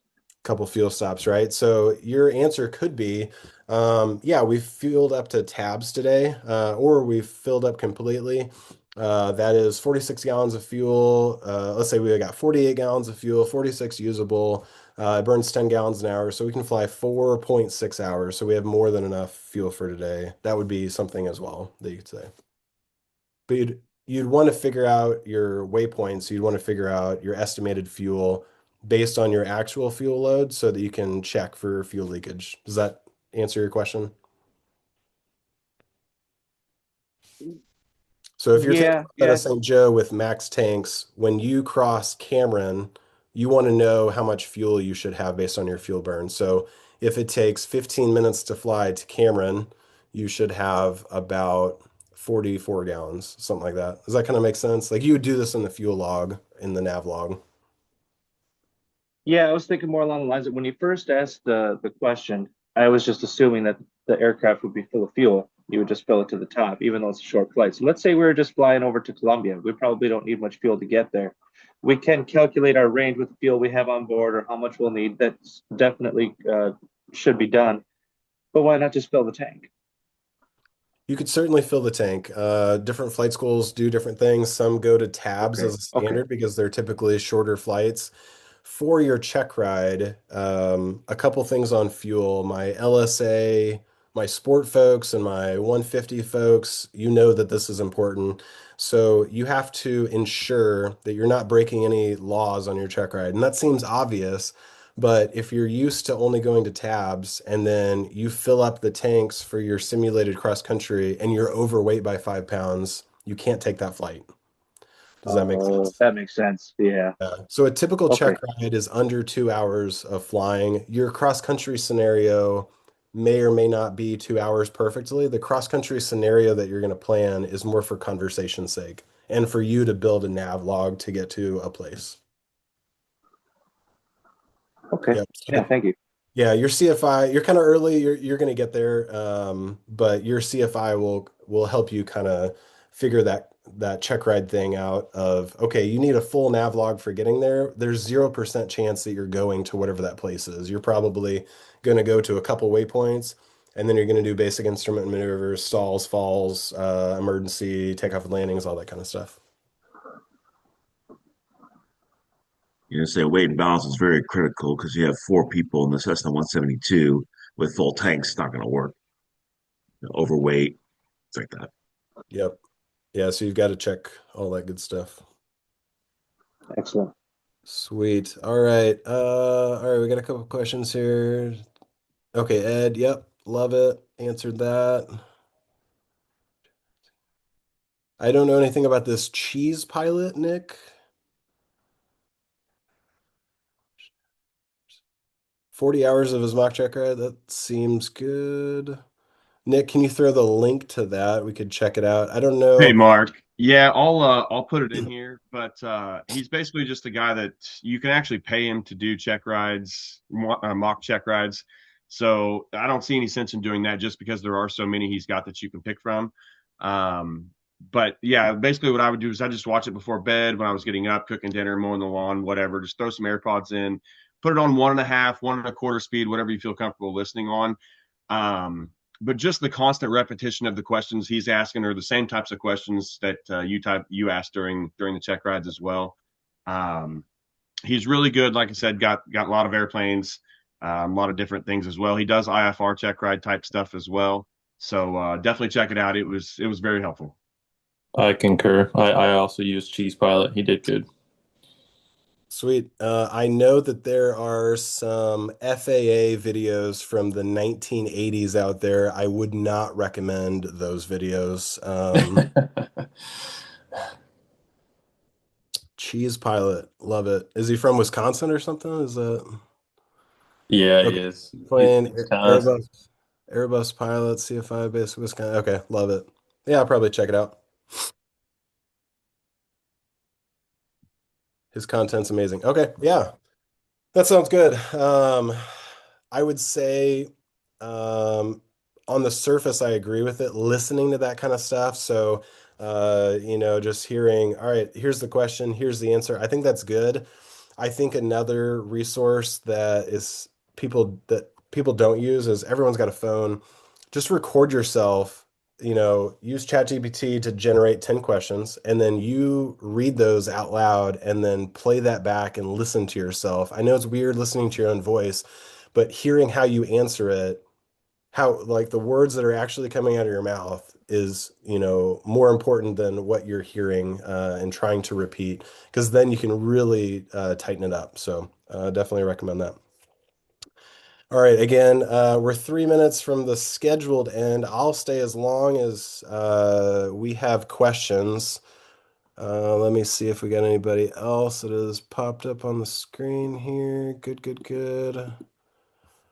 All right, very good. What other questions we got? Check ride related, airplane related. Yes, the airlines are hiring a lot of people in 2026. It may not perfectly fit your timeline, but there's going to be some movement. Question in the chat. When you go to your check ride and use an iPad with ForeFlight, what good backup options should you bring so you are well prepared? Yeah, I would get advice from your CFI. It's probably going to be something of, yeah, bring a fully charged iPad, bring a charger so that you don't drain your battery in the ground portion. There's a lot of portable battery packs that you can use. Can a DPE in accordance with Private Pilot ACS 6 Charlie kill your iPad and simulate a battery failure on the check ride? Yes, they can. How are you prepared with that? You can have a sectional. You can use your nav log and apply that to heading, altitude, airspeed in the airplane. So there's some backups there. I would be fully prepared on your check ride with those backups. It's a phenomenal question. In reality, we know that you have onboard GPS and you have your EFB, probably with ForeFlight or Garmin or something like that. And that's how most people are using it in kind of a daily basis, daily flying type of thing. But on your check ride, I would come prepared with a lot of different backups. Also, you're going to start memorizing a lot of the information that's going to help on your check ride. Mark. Sport pilot versus private, any differences in the check ride? Yes, Casey. You should be looking in the appropriate FAR, or actually, why am I drawing a blank right now? So, as you probably know, you don't have an ACS. Let me pull it up right now. Do, do, do, do. I'll give you the exact name. So everyone used to have a PTS. FAA S8081 2A is the Sport Pilot PTS, or Practical Test Standards. Private pilot folks call it ACS. Current versions, November 2023 is what I have. Yep, November 2023. So that's the document that you're training out of. In that, you'll be happy to see that you don't have things such as basic instrument maneuvers. You're not going to get your typical night questions with Mosaic. You're going to get a kind of a special sign off to do night type operations. A sport pilot check ride is probably 80% or so of the items on a private pilot check ride. Takeoff and landings, obviously, stalls and falls. Yeah, you can see all the information there. Obviously, applicable stuff only. You're not doing launches and tows, would be my guess. But if you are seeking that certificate, obviously you'd have to do that. Soaring techniques, not applicable to you, would be my guess. So that talks about all of it. It also talks about your kind of your limitations. So as most of you know, you don't have to get 100% on your written in order to become a pilot. There's a minimum passing score. Everything in there kind of has a tolerance. So your steep turns can be plus or minus 100 feet. You don't have to be perfect on the day of your check ride. Your ground portion won't be perfect. Your flight portion won't be perfect, but it has to be good enough, right? So good question. Does that answer your question there, Casey? If you, perfect. Yep. And I like that page right there. That one kind of talks about that's kind of a DPE's kind of checklist kind of thing. I think that's a great one to review a couple weeks before your check ride. You can look at that and say, wait, pre-flight visual signals, what is that? I don't know what that is. Yeah, study up on that. Or Oh, it's been a while since I've reviewed my traffic patterns. What airports am I going to? I'll memorize a couple traffic pattern altitudes, that kind of thing. So it's a good review document. Ooh, that's got a good question on there for the masses. If you're a certificated private pilot, do you have to carry your logbook with you?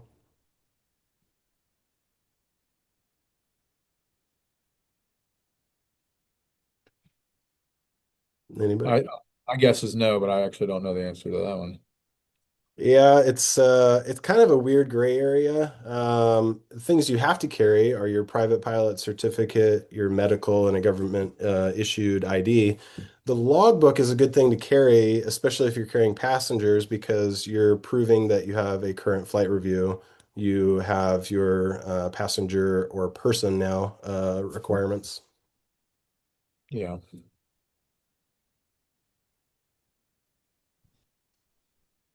Ed, great question. I would say it's up to you. I like paper a little bit better, so I like if I were going to my next check ride, I would have a tabbed far aim. But if you're better with the digital, of course, you can have a digital current far aim, and you can easily, do a word search, that kind of thing, if you're kind of stumped on your check ride. Other resources to prep. Yeah, commercial check ride is exactly the same. You can go to your commercial ACS, look at all the things that you know that you're going to have to do, and kind of use that as a checklist and kind of review and make sure that you have all the pertinent items covered. I would say a really good pilot, a week, not a week, a month to weeks prior to your check ride, as you're really dialing in for your check ride. Use the ACS or the PTS for my sport folks and just kind of review that, and then force your CFI to have those conversations with you the next time you do some sort of study. You can say, hey, I just went through the ACS. I do not feel good about, weather or stalls or whatever, and kind of help them help you have those guided conversations. Let's see, 6%. I'll put that in. Let's see. I got the document somewhere. Uh, DPEs do a annual meeting, and we just kind of cover some general trends. Yeah, I'd have to find it. The stats are kind of all over the place, but I'll include some generic stats in the final report that we give. But the vast majority of private pilot failures in 2025 were takeoff and landings. It's because you're putting everything together. You're putting, your base to final turn. That's kind of a turn around a point-ish, coordination, airspeed, altitude, all that kind of stuff. A normal landing is a normal landing, and then your soft has to be soft, obviously. The lateral distance on a short field of being only 200 feet, it's pretty tough to get. So there's just a lot of things with takeoff and landings. I would say only go to your check ride when you're totally, totally ready for it, because you don't want to fail. A failure is not the end of the world. If you fail, especially, let's say your short field landing, everyone's nervous for the short field landing. Let's say you fail your short field landing, but you've done everything else. Well, as long as you reattempt your check ride in a 60-day period, that's the only thing that you have to do. Anything that was failed or not yet seen, those are the only things you have to do. So guess what? You fail, you get a piece of paper, who cares? Now you go with your CFI and say, the only thing I need to do is a short field takeoff and landing and the post-flight procedures. So you have a week, maybe a couple weeks, and that's all you have to practice, and you're going to get additional training. Well, guess what? When you come back, there's a pretty good chance that you're going to be a lot closer to becoming a private pilot than you were when you woke up. So, people ask all the time, does a failure follow you forever? No. Whenever you go to your airline interview, they'll ask, do you have any failures? And you can concisely say, yep, I failed for short field landing, but for the rest of my life, I learned energy management's important, airspeed's important, whatever your lesson is. Not a big deal. Hey guys, will you head to the chat? There's two links I want you to click. One is the ground schools form, just let us know you're here. Two is that kind of just quick survey of what everybody's working on. Then I can kind of share that graphic with the room here. I think would be nice. See what everybody's up to.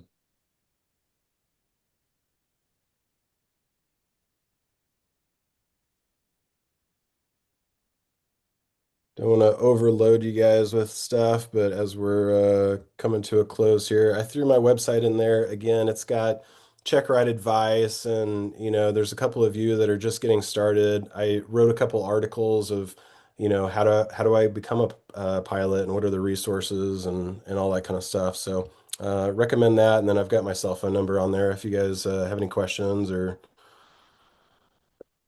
anything. Sweet. Had a couple commercial ATP multi folks in the house. Didn't get too much to you, so for you folks especially, feel free to reach out. Lute, maybe we can. Obviously, the private folks will always be the biggest crowd, but maybe we can add a little bit more multi ATP commercial questions as we kind of go through. Again, for those folks, if you have any questions, I'll stick around as long as you want. Throw the question in there if you have one. If VMC is stumping you or eights on pylons or anything like that. Mark, this is Tom Snyder's. Yeah, how's it going? Good. I'm actually a pretty new CFI myself, and you're gonna have Joe coming up here in a few weeks riding with you. Sweet. Is this father-son combo? It is, yeah. Awesome.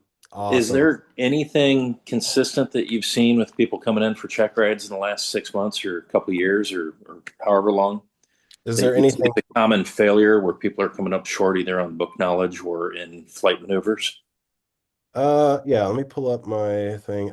Overall, CFIs, you're missing the TSA endorsement more off, not more often than not, but if there's something missing on the eligibility, it's probably the TSA because you assume that the flight school did it and you didn't know if you have to do it if you're like an independent CFI. So that one's easy. You probably have his passport in your safe or whatever. So it's an easy one to get, but it's required.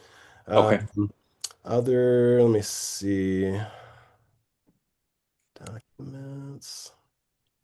He's what was your so Tom is the CFI? Yeah. That is correct, yes. What is your name? I'm Joe. Joe, that's right. Yeah. Joe. Well, my first name, it's complicated. My first name's John, but I go by Joe. So yeah. So What do you go probably by? know me as John when I texted you. John, okay. Very good. Nope, that's not what I want. Sweet. On the eligibility side, I would say more often than not, CFIs will get just the bare minimum of night time and night landings. So just a caution for my CFIs out there. If you do 10 night landings, but you started two of your night flights during the day, you don't have 10 night takeoffs. And 10 night takeoffs and landings are both required. So it's just one of those things, whatever the minimum is. I know that flight time isn't cheap, but you don't want to go into your check ride minimally prepared. A better example would be the instrument time. A lot of people will come with 3.1 hours. Well, if three is the minimum and you know that you're going to do all the basic instrument maneuvers, I would get a little bit more time in the basic instrument maneuver section, is my advice. It's not typically an area that's failed because you throw those blinders on and you're only looking at instruments. Typically, pilots do a little bit better on their accuracy of flying during that time. But yeah, whatever the minimums are, make sure you got some buffer in there. And if they are within maybe an hour of the minimum, double check your logbook because the most heartbreaking thing that I could see is you did your math wrong and you're an hour short on night. Well, you can't do a check ride that day because you can't just make night magically happen. In the check ride portion, I would say so there's rope memorization. Most of you probably know the PAVE checklist, the NW craft checklist. obviously you want to be able to spit that out verbatim, but then apply that to your scenarios. So I would recommend to applicants write down NW craft and then write down what the word is and then write down the impacts to the cross country that you're planning. And you can just articulate it so much better instead of, all right, W is weather. We have weather today. Well, yeah, we always have weather, but how does it impact the flight? Um, on the there we go. On the actual check ride, it's pretty hard to not pass the navigation section because the tolerance is so big. Plan a waypoint that's a little bit closer. And you have an even better chance, so 5 to 10 miles for your first waypoint. Stalls, just make sure you're doing ACS says the I can't not the first indication, but kind of a full stall. So slow flight. You said you're a newer CFI, so you probably unless you had an older, unless you yourself had an older CFI, we no longer train in the stall horn the whole time for slow flight. That's very much antiquated. So, as you're trying to understand how to do slow flight, hit the stall horn or whatever your indication, add 5 knots to that, and that's kind of the sweet spot that we should be in for slow flight. There's probably 10 more things I could add to that, but if you'd stick around, I'll answer that a little bit more. Okay. Ed, I saw your question. It's a phenomenal question. You're doing your I am safe, you have stress for a check ride.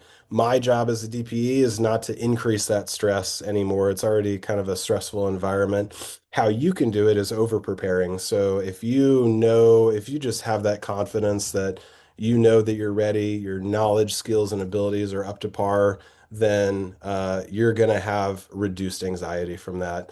Another thing is know that you're not going to be perfect. In 21 years, I've never had a perfect flight ever. I usually make errors even on the taxi out. And so make an error, recover from it, get over it mentally, and then just move on to the next thing. If you do fail, again, it's not the end of the world. I wouldn't, people don't like the word failure, but if you're just okay with, yeah, if I fail, I know that I tried my best and that's all that I can do. That might be another way to reduce anxiety because, there's a whatever 70% chance, maybe higher, that if you attempt your private pilot practical that you're going to walk away with that certificate. But if you don't, you're going to get additional training, you're going to get what you need, and then you're going to be a private pilot eventually, as long as you keep pushing. So that can kind of help reduce anxiety. Ed, I think you gave that own advice earlier. Let me make sure I'm saying that. Maybe it wasn't Ed. Uh, Ed, to answer your question, the best way to do it is fly with different CFIs, get different techniques on what works, but ultimately it's just practice, practice, practice. Um, Try doing your power off at different stages. Maybe don't do it the same point every single time. Maybe do it with um, Ed, are you training in St. Joe?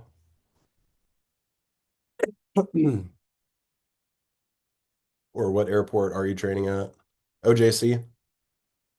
So try to do a different airport to put yourself in a little bit different environment, different visuals. Try a different runway, a little bit more crosswind, overshooting, undershooting winds, that kind of thing, and just find something that consistently works for you. I know that's not a perfect question, but your answer would be the exact answer would be something like, oh, this is the pitch, power, trim, all the things for your specific aircraft, but that just comes down to practice, practice, practice. Great questions. Trying to monitor if there's any hands up or anything going on. Again, you've got my cell phone number, website, if anyone needs to reach out. The same website is a way that you could request me as a DPE if you'd like. Request forms on there.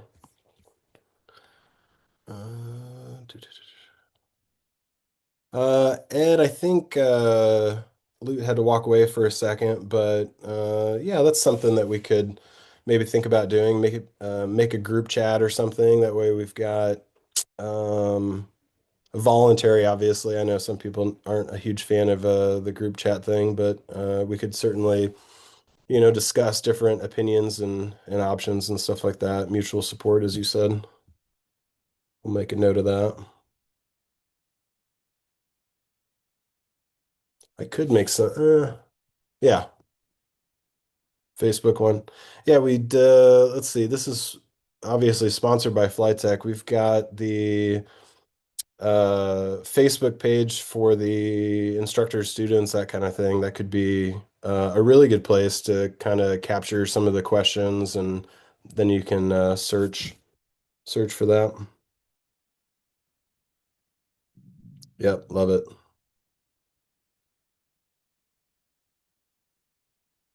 All right. Any other questions or anything? I always ask after a check ride if I could do anything better, different, that kind of thing. So you can put it in the chat if you'd like. You can text me individually. I have pretty thick skin, so if there's something that I could do to improve and get better, that's what I'm all about. So if you have an idea to make this even better, I think this is our second iteration of this. So if you have any good ideas, anything content-wise that you think that we could have included, if I was too harsh on anyone, let me know. But yeah, I'm open to suggestions, open to questions. So.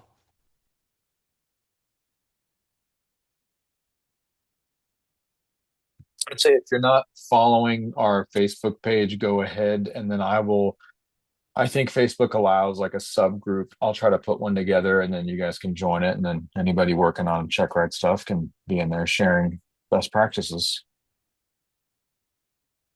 Love it.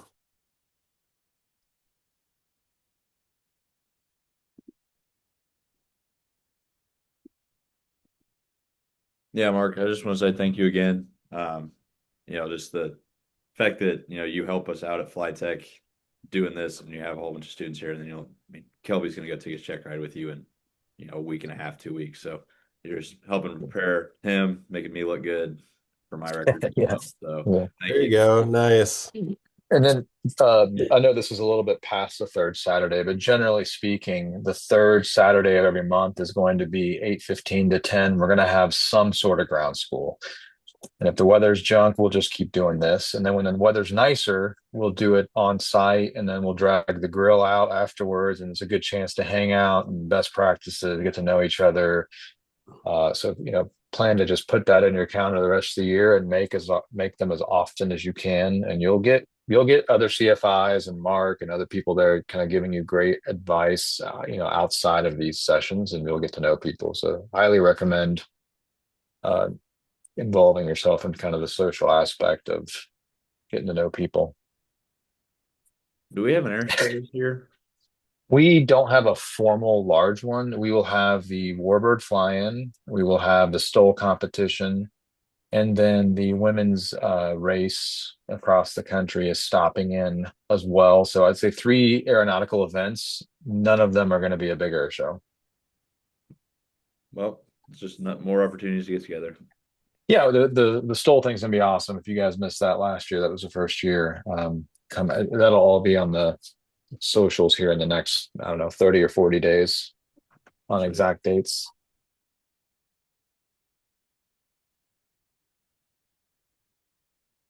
Sweet. All right, again, I'll stick around as long as as long as you guys want. As long as someone's here, I'll keep talking and answering questions. For now, appreciate everyone swinging by. Again, throw questions in there if you want, or just ask them. But we'll call this kind of like a soft ending. I'll go back to Tom's question about kind of some typical things I see on a private pilot check ride. And Sam Jackson is in the house, but there's no snakes on a plane, so that is a good. All right, let's see. So yeah, on the ground portion, that's kind of all what we've been talking about. Best way to be prepared is just practice the mock oral, and be as prepared as possible for that. I'll just go through section by section. The pre-flight procedure. Um, the DPE doesn't have to see the full pre-flight or anything, but you could guarantee that they'll ask a few questions. So, stuff like, what do you check on your main landing gear? A stall strip or a stall indicator or something like that. Could be if you have something unconventional, like or maybe like a stabilator, or if you have some sort of unique, they assume that the four forces of flight, so they'll probably ask something a little bit more, in detail. What kind of flaps are these? Fowler flaps, something like that. They'll ask a few night preparation questions. Avoid seeing bright lights and bring a flashlight, that kind of thing. You'll probably do a normal takeoff and landing. The navigation portion is basically half questions, half doing the job. So you'll take off and you'll try to, as accurately as possible, hit your first couple waypoints there. And then the questions are going to be something, and again, I'm just reading out of the ACS. This is not, any knowledge that you couldn't find on your own, but it'll be pilotage and dead reckoning. That's probably a weak area. Pilotage, our name is in that, so you should probably know that definition for sure. And then dead reckoning, what is that and how do you supplement? Diversion loss procedures, those are good. Those are good questions for you to ask to John as you're flying along. Hey, we're flying to the first waypoint. I know you're trying to maintain heading altitude and airspeed, but what are some things that you would do if you needed to divert? What would you do if you were lost? The five C's, stuff like that. The basic instrument maneuvers, obviously, you'll do those under your foggles. Don't typically see any issues there. On the slow flight installs, we kind of talked about that. Get to a good safe speed for the slow flight. Power off stall, power on stall. You'll probably get a question on spin awareness because that's in there. That's 7D is spin awareness. So, is it likely to enter into a spin? How do you enter into a spin? Oh, you'd have to be stalled and yaw or uncoordinated. Steep turns. A lot of people seem to be nervous about the steep turns. I think that's just one you practice a bunch, and don't forget about the trim. If 172 especially, two downward motions of trim in a 172 gets you set up perfectly for steep turns. And then it's flying for you. One item that is kind of rearing its head again is the emergency operations. So 9A is emergency descent. Unlike your takeoff and landings where you can be fast, but you can't be slow, in an emergency descent, you can't be fast, but you can be slow. So, what airplane you guys flying again? 172? He's in 150. 150? So, what is your best glide speed in a 150? It's 58 knots. 58 knots. So, based on the ACS, you could be 48 to 58. So, you could be 10 knots slow and not fast if you lost an engine. And, you could get a question in the oral about, all right, your best glide speed's 58 knots. So if you flew 58 knots, let's say you would go forward 1 mile. Well, if you flew 88 knots, would you fly a further distance or a shorter distance? If you flew, super, like way faster with no engine. You would go a shorter distance, right? Oh yeah. For your best glide, you just go a lot shorter and you get there quicker, or you go you can go a little bit shorter and take a lot longer and take it out, get your whole thing, make some call, figure out where you're gonna land, and figure out what's gonna happen after that landing. Hopefully it's not a crash landing, but you're gonna land in the field, and figure out, call 121.5 and just make sure you get everything right. Yeah. So in the ground portion, it may be something more specific like, okay, well, the goal is obviously stay aloft as long as we can, and we do that by flying the glide speed or maybe a little bit slower. We're not going to fly fast. Whenever you get into the airplane, how that translates is the aviate, navigate, communicate, or have you heard airspeed, best field checklist? That's kind of the ABCs. So airspeed, that's the most critical. So simulate, you lose an engine, you're likely at let's see, 150. Let's say you're flying around at 90 knots or something like that.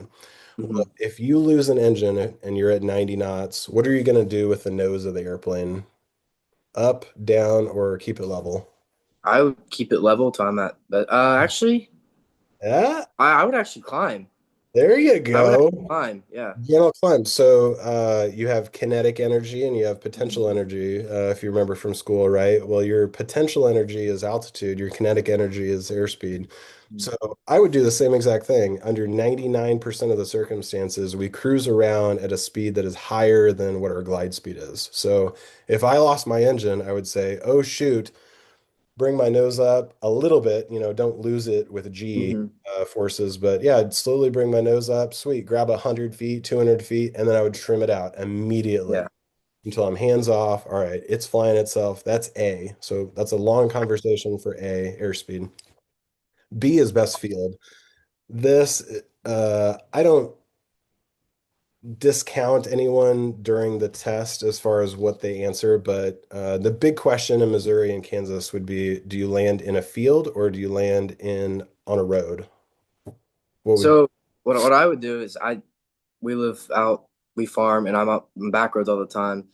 And even like the main roads, there's always power lines. And I'm like, that would be really bad. And I would rather beat up the plane a little bit more and not get into electrical. So I would put it in the field. I'm the same, but I'm not using my answer as the only right answer. So if an applicant said, "Hey, there's a dirt road down there, I don't see any power lines," that's a perfectly suitable answer. I've seen more often than not airplanes that have crashed into fields people walk away from versus landing on a road where you have power lines, you have cars, stuff like that. So I agree with you. And so that's part of the discussion as well. All right, A, airspeed, got it. B, I call it best field. It could be an airport, check to see if there's an airport below you. That would be the best case Yeah. scenario. But if not, in your case, you're going to pick a field. So, okay, hey, that field right there, where's the wind coming from? It was coming out of the north whenever I took off. It's probably come out of the north. All right, I'm going to get my nose headed to the north. Okay, I'm in a good spot. I'm at 3,000 feet. I got a couple minutes to figure this out. Then go to the checklist. Then you can say, all right, everything that you said, I'm going to squawk this. I'm going to talk on this frequency. Oh, instead of switching to emergency, I'm just going to stay with St. Joe Tower because they're helpful. So I'll do that. And then let's see what else. And then you run it through your checklist. Can you do a flow or a memory item of, all right, big picture, I'm going to check my fuel selector, mixture, that kind of stuff, and then go into your checklist? That's totally fine. If you just go straight to your checklist because you don't want to miss any items, that's also just fine. And then you can talk about, emergency equipment, all that kind of stuff. All right, right before we land, I'm going to crack a door open, or if my POH doesn't recommend that, I'm not going to say that. And then really just get fully set up for the landing. Likely, you're probably going to do ground reference maneuvers out of that to kind of peek behind the curtain. Profile wise, it just kind of makes sense to put that there. But at some point, the DPE should say something like, "Hey, you have your engine back," and then do what you need from there. All right, any questions up to that point? I think I'm good. Okay. But I'll do takeoff and landings in a second. Thomas asked, is a autopilot allowed in a check ride? It is, but typically you're only going to use it maybe on your first couple turns to get to your waypoint. Can a DPE say that your autopilot's failed and have you hand fly it? Yes, they possibly could. I probably wouldn't. If you use the autopilot and you're kind of managing radios and your nav log and all that kind of stuff, maybe you're using good task management kind of thing. Eventually, though, you can't do the whole check ride in an autopilot, steep turns, of course, stuff like that. And I know that wasn't your question, but can you use autopilot to kind of supplement? Yep, that's allowed. Okay, takeoff and landings go arounds. Yeah, every private pilot check ride, you're going to have a normal takeoff and landing, a short field takeoff and landing, and a soft field takeoff and landing. In addition to, you'll do a forward slip and then a go around. So the big picture is in training, you probably do a lot of touch and goes. Touch and goes are phenomenal for training. They're not advantageous for you on a check ride, and here's why. If you came in for your first landing, which is your normal, and then you did a soft field takeoff after that, how are you going to blend your procedures on a touch and go? Does that question make sense?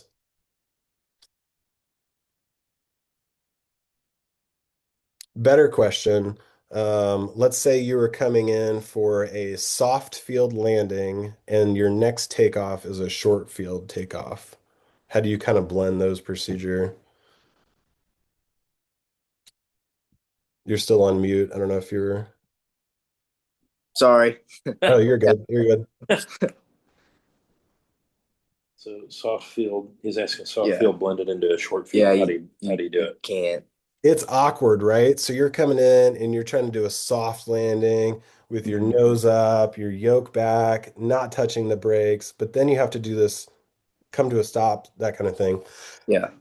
So there's two different ways to do it. And again, this is kind of a gray area. My instructions don't say that touch and goes are prohibited, but I will highly, highly suggest that we do full stops. And that could be either a full stop taxi back if you just want some extra time. Let's say your hazardous attitude is impulsive. Maybe you should manage the risk of being impulsive by, all right, I'm just going to do a full stop taxi back. We're just going to taxi back to the runway, reset everything, make sure that my flaps, my carb heat, all that kind of stuff is correct. But what you could do is a stop and go. So if you're hearing that for the first time on your check ride, you probably shouldn't do a stop and go on your check ride, right? So a stop and go. And I'm giving a lot of detail in this. On your check ride, I can't, as a DP, I can't instruct you. That doesn't make sense, right? So at no point will you get this full explanation, likely. So a stop and go, if I don't know if Thomas is still here. Okay, perfect. A stop and go has to be formally kind of approved by Tower. So they have to give you clear for the option or clear for a stop and go. They could specify that, but they have to know what you're doing because stopping on the runway and then taking off is not 100% normal. Um, in addition to whatever landing you've just done, by the time you come to a full stop, you have to ensure that the amount of runway ahead of you is more than the amount that you need to take off, right? Yeah. If you need 1,500 feet and you have 500 feet available, you're going to taxi back, right? What's the other one? And then if just in general, if you're comfortable with it. So if you're comfortable with a stop and go, great. I would recommend to most people in this environment, I would just do a full stop taxi back. Are you going to add an extra 8 minutes onto your check ride for taxiing? Yes. Are you going to be more likely to remember the correct setting of your carb heat and or flaps for your next subsequent takeoff and kind of remind yourself as you're taxiing on the parallel, okay, next thing is soft or short field, short field, short field. Okay, so I'm going to hold the brakes, I'm going to add the power, and then you can kind of help chair fly before you do it. So that's that. Forward slip. This one's just super awkward because your CFI is more than likely saying enter into a forward slip. Okay, exit out of a forward slip. Or something to that effect, right? On your check ride, you have to demonstrate it, but the DP is not going to tell you when to end it. So let's say you came in on an approach. You weren't meaning to do a forward slip on this one, but you lined up on final and you saw four white lights. So kind of walk me through what would you do if you saw four white lights?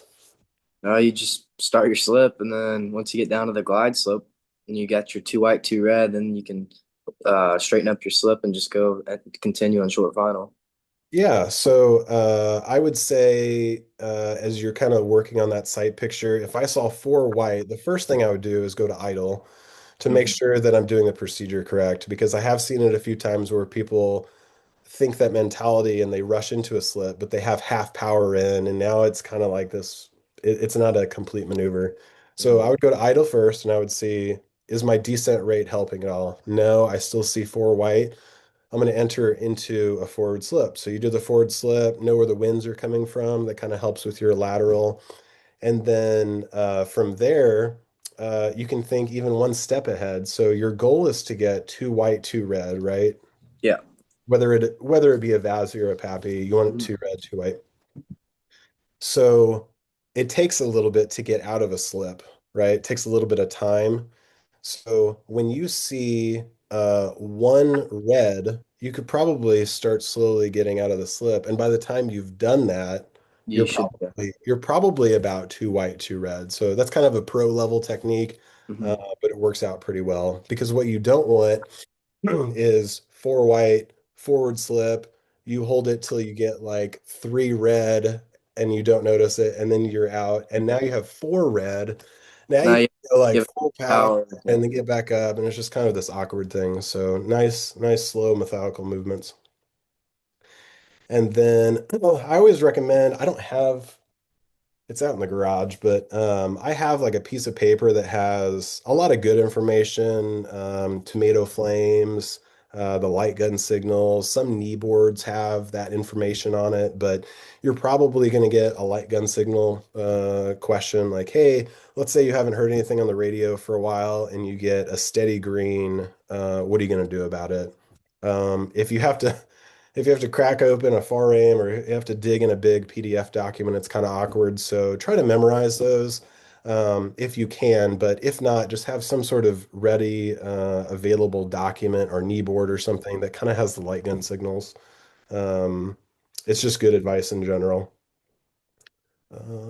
Let's see. All right, that was a lot of words, but hopefully helpful. Let me see if I can find that knee board of mine.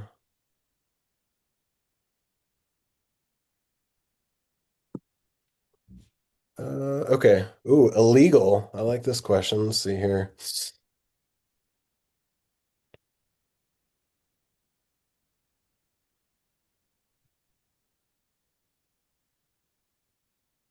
All right, Ed, what are you working on private? Commercial, okay. So, is it illegal for the DPE to simply give the applicant all of the questions and maneuvers they will ask for the check ride a week prior to the check ride? If not, why don't more DPs do that? So, I think there's kind of two ways to answer this. The short answer is you already know all of the questions and maneuvers because a DPE can only ask you things that are in your ACS or PTS for my sport folks. Now, on the oral portion, can they ask a weather question that's maybe different a little bit than what you've been studying for? Or on the commercial stuff, maybe it's energy management or maneuvers or something. Can they ask you a question in the ground portion that you're not ready for? Yes, and that's kind of part of it. So I think the reason that you're asking the illegal thing is can a DPE just come up with a list of questions and then send it to you and then you're over prepared for those specific questions? It's unethical for a DPE to do that, and it really would be unfair due to the whole process, if that kind of makes sense. So, if we just gave you all the questions ahead of time, then you're only ready for those. In reality, anybody that goes out and flies could experience something new for the very first time. Private pilot check ride, I've seen more often than not, they get some sort of clearance or they get some sort of thing that they've never heard before, and you've got to be ready for something that you're not prepared for. So it's kind of part of the check ride that you get asked things that you are not ready for. Does that kind of answer your question? I didn't want to assume anything. Okay, yeah. Do we want all of the answers ahead of time? Yes. But the really you do have the answers because the ACS has it.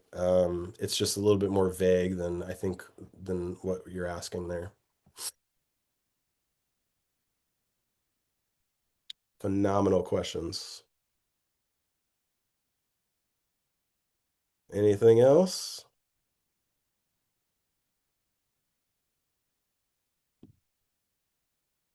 Awesome. Thanks, Mark. Um, Everybody, third Saturday, don't forget, next month it'll maybe be virtual, maybe in person. We'll see. But yeah, thanks everybody. Appreciate everybody's time on a Saturday morning. And Mark, thank you so much. Absolutely. And we'll see you guys around the airport. Thank you, guys. Yep. Take care. Yep. Sounds good. See you guys. Yeah, every third Saturday. I'm sorry. Third Saturday is what we're going to be doing. There is a third Thursday in Mason City that I like to go to sometimes, but I haven't been in a few months. But you can hop in next time I go.